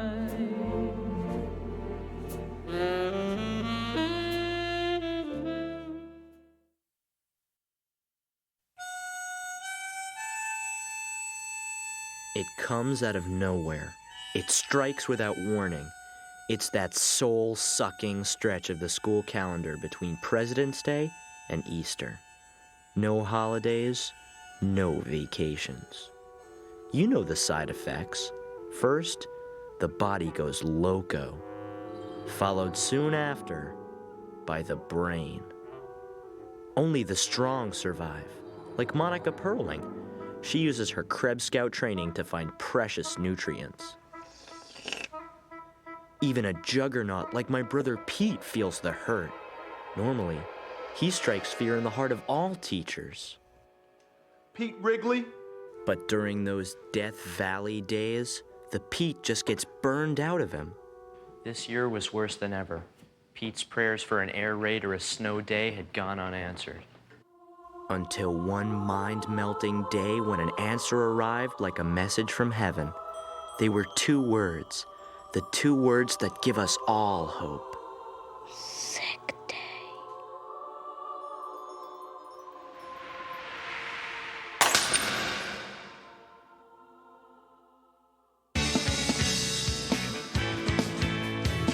Hey, smiling strange, you looking happily deranged. I can't be sailing in bed, or have you picked your target yet? Hey, Sandy, don't your dog bite? Hey, Sandy.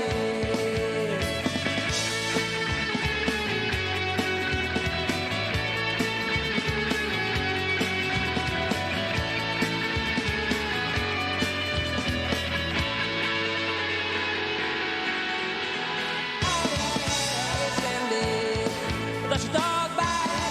Hey, Sandy. Hey, Sandy. Does your dog bite? Hey, Sandy.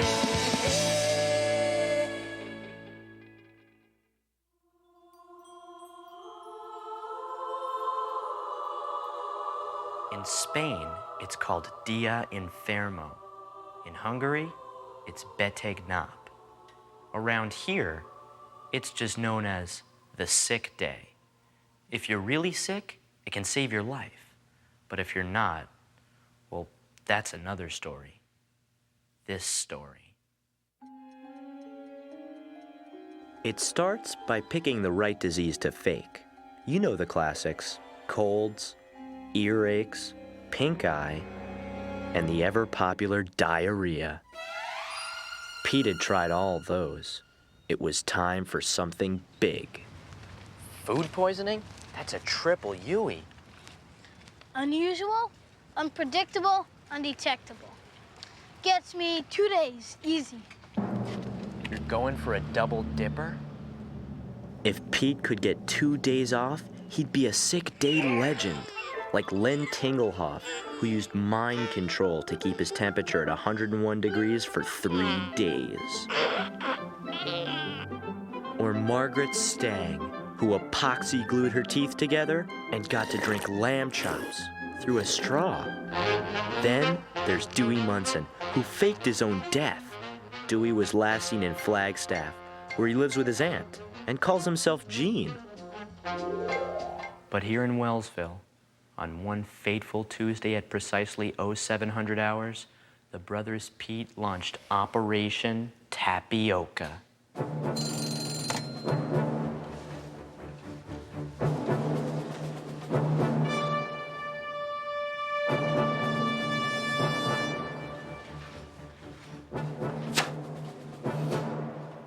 Pete began his assault with the now patented triple-action moan groan.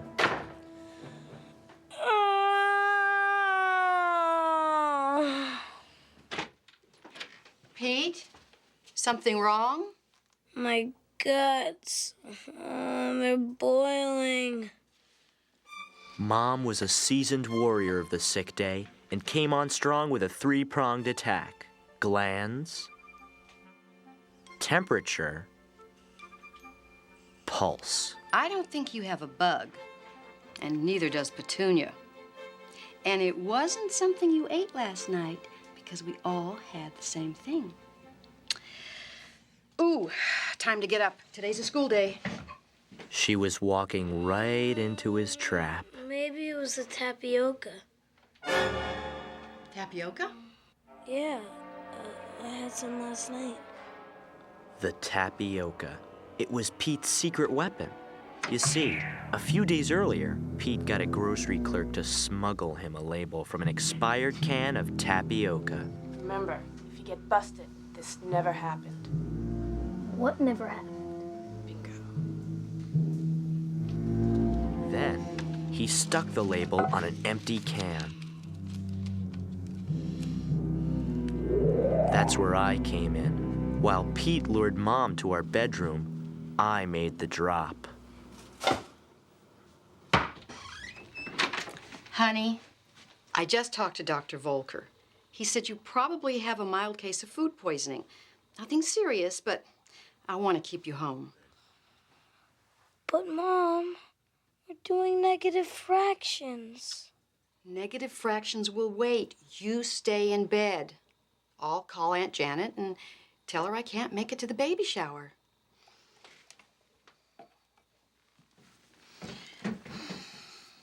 You don't have to stay, Mom. I'm just gonna sleep all day. Well, Dr. Volker says sleep's all you really need. And this bucket, just in case. But I hate to leave you alone. I won't be alone, Mom. I've got my negative fractions. Such a good boy. All right, honey. I'll leave Aunt Janet's number and some Melba toast in case you get hungry. Does that sound okay? Mom? Hmm? Love you. Once word got out that Pete wouldn't be in school that day, adults wasted no time spreading the good news.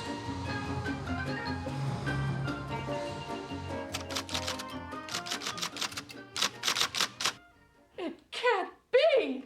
Mr. Throneberry! Look! To Pete's teachers, a day without him was like a Hawaiian vacation. Aloha maku maku. Dolores, quick, get the code book.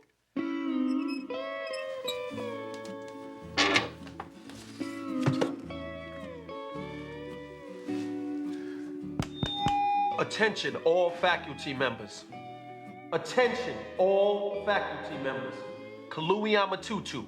Repeat, Kalui Amatutu. Don Ho will not emerge from the Valley of Darkness.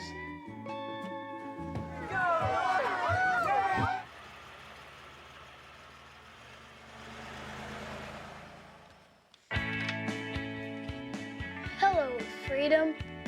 My name is Pete. With Mom gone, Pete began his adventure by taking in the little things you only notice on a sick day. The way the dust motes waft around in the sunlight. The sound of the refrigerator making ice cubes. And the sweet, marshmallowy taste of an American president going down his food hole. That's when Pete noticed something even more amazing. Ike! That's right, Dwight D. Eisenhower. famous for commanding the Allied forces in Germany and being the only president Pete hadn't shoved up his nose.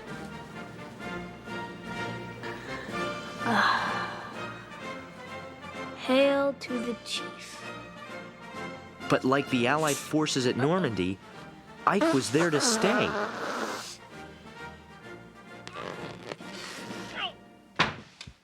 Meter man? Hello? Anyone home?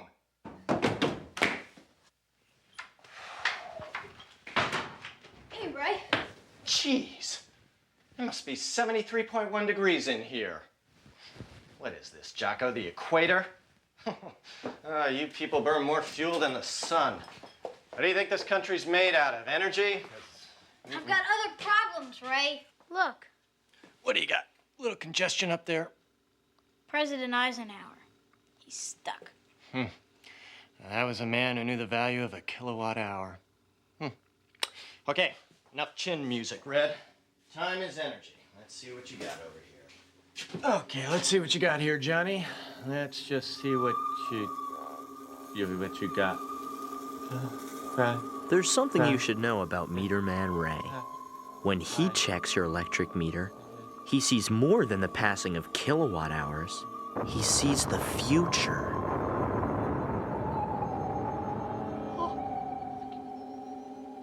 Do you have a bomb shelter? No. Why? Don't worry about it. What about me? Anything about me?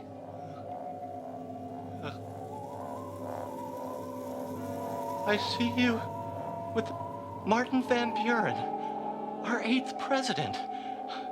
He conserved face heat with giant sideburns. Good man. What?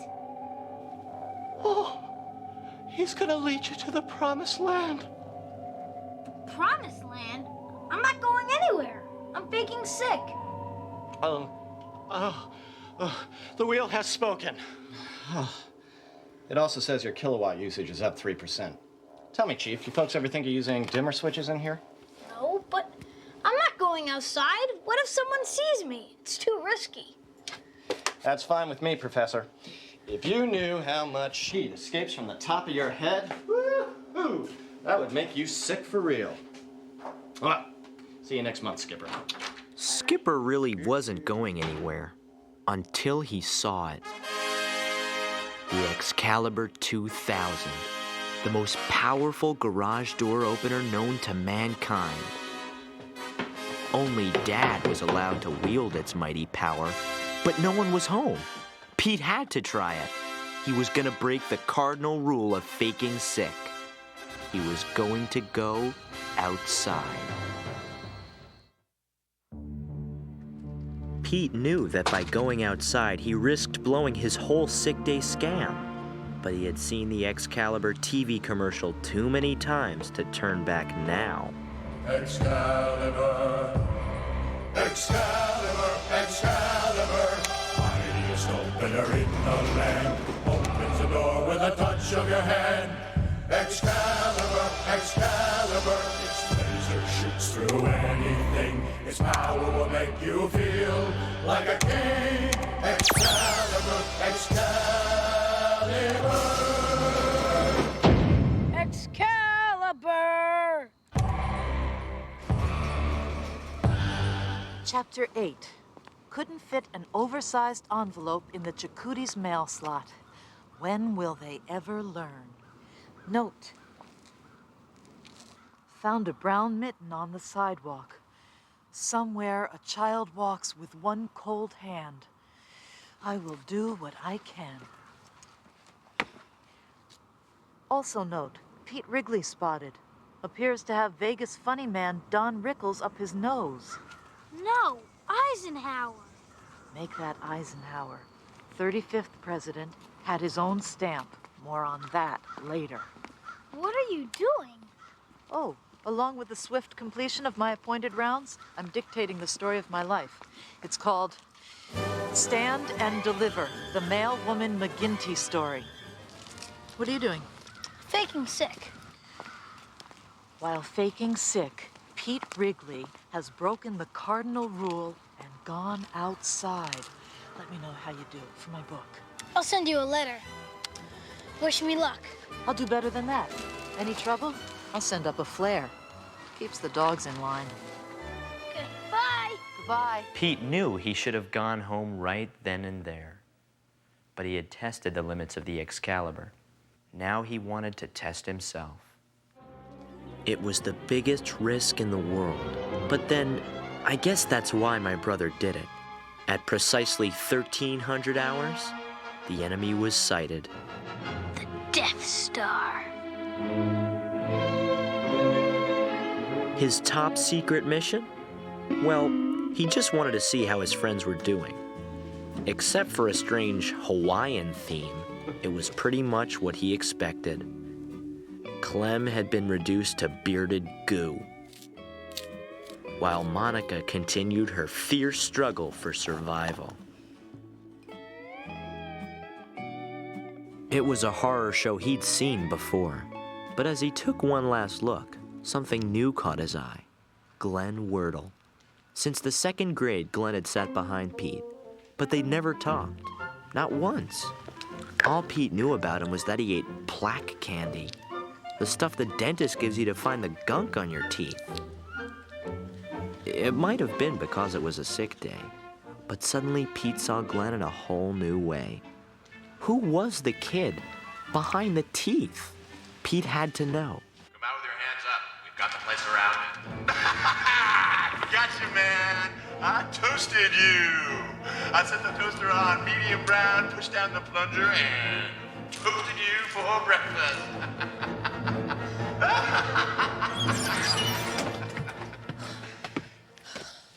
I toasted you. And you could have busted me. I'm faking sick today, Stu. Oh my gosh, I didn't know.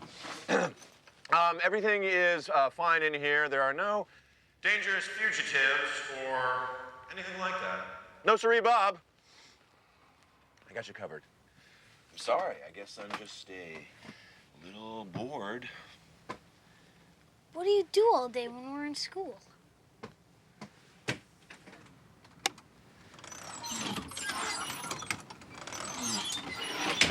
Technical stuff. Want to drive me somewhere? Ladies and gentlemen, if you direct your attention to the left, we're coming on the majestic splendor of the Wordle House. So that's where he lives. What are we looking for? A body? Signs of foul play? A mysterious stain? I'm not sure. Wow. I guess that's his bike. Ladies and gentlemen, Glenn Wordle's bike! And let's give a warm Wellsville welcome for Glenn Wordle's shuttlecock. I didn't know he played badminton. Are you sure you're just faking sick, Pete? That's Glenn Wardle's life out there, Stu. All the little things that make him Glenn Wardle. Can't explain it, but you just see things a little differently on a sick day. At the sound of the tone, it'll be exactly 2 o'clock. 2 o'clock? School's out. I got a vamoose, El Pronto. It's not safe out there. Get back in. I'll give you a ride home. That's okay, Stu. I'm gonna look around some more. If I see any sign of trouble, I'll sound the red alert. Eisenhower. Just checking.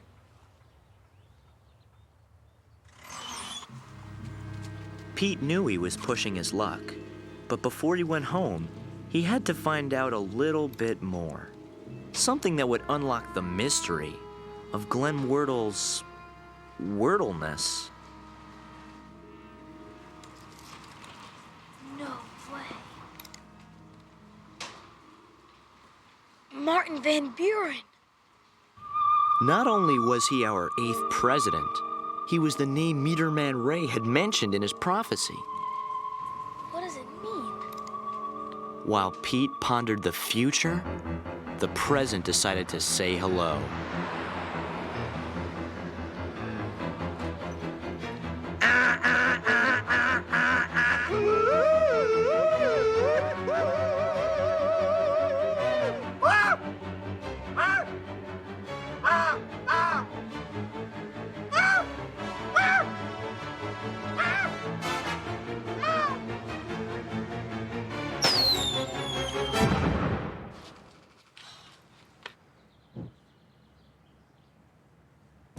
Pete knew he'd be dead meat if he didn't beat Mom back to the house. But 2 blocks away from home, Pete realized that his sick day adventure still had one last stop.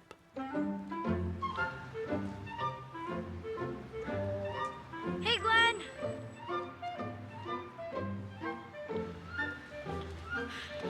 Hey, Pete.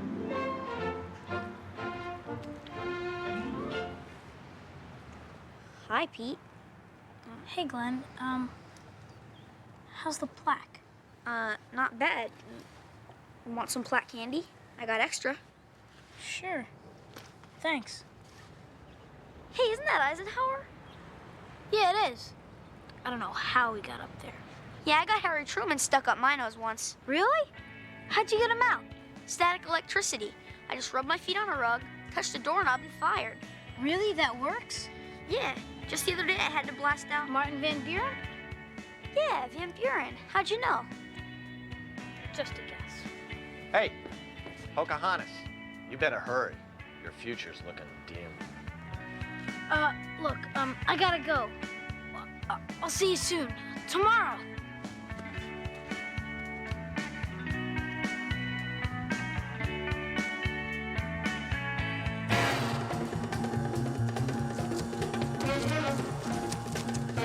Chapter 12. Flair has worked. Boy on way home. Just another day in the Mailwoman McGinty story.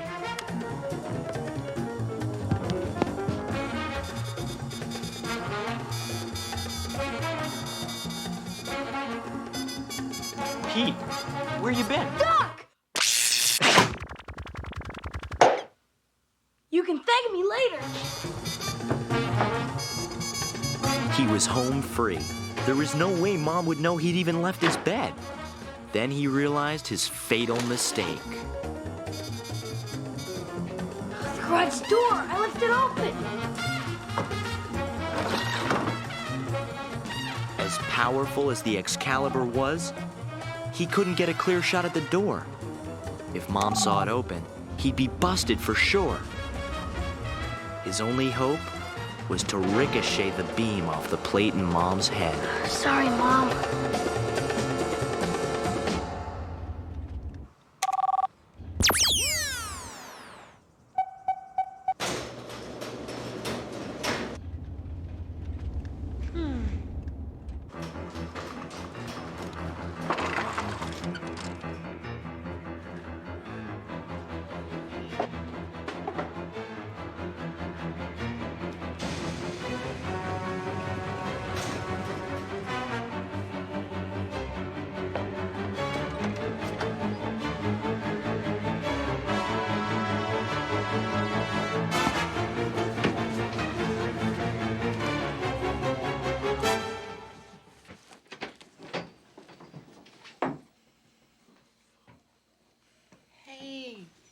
How's my little honey bunny? He's doing a little better.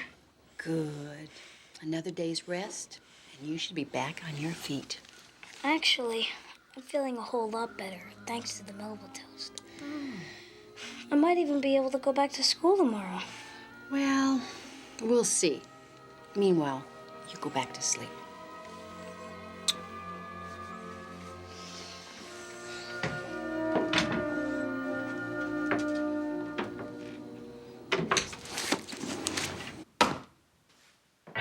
Pete didn't need Meter Man Ray to tell him his future.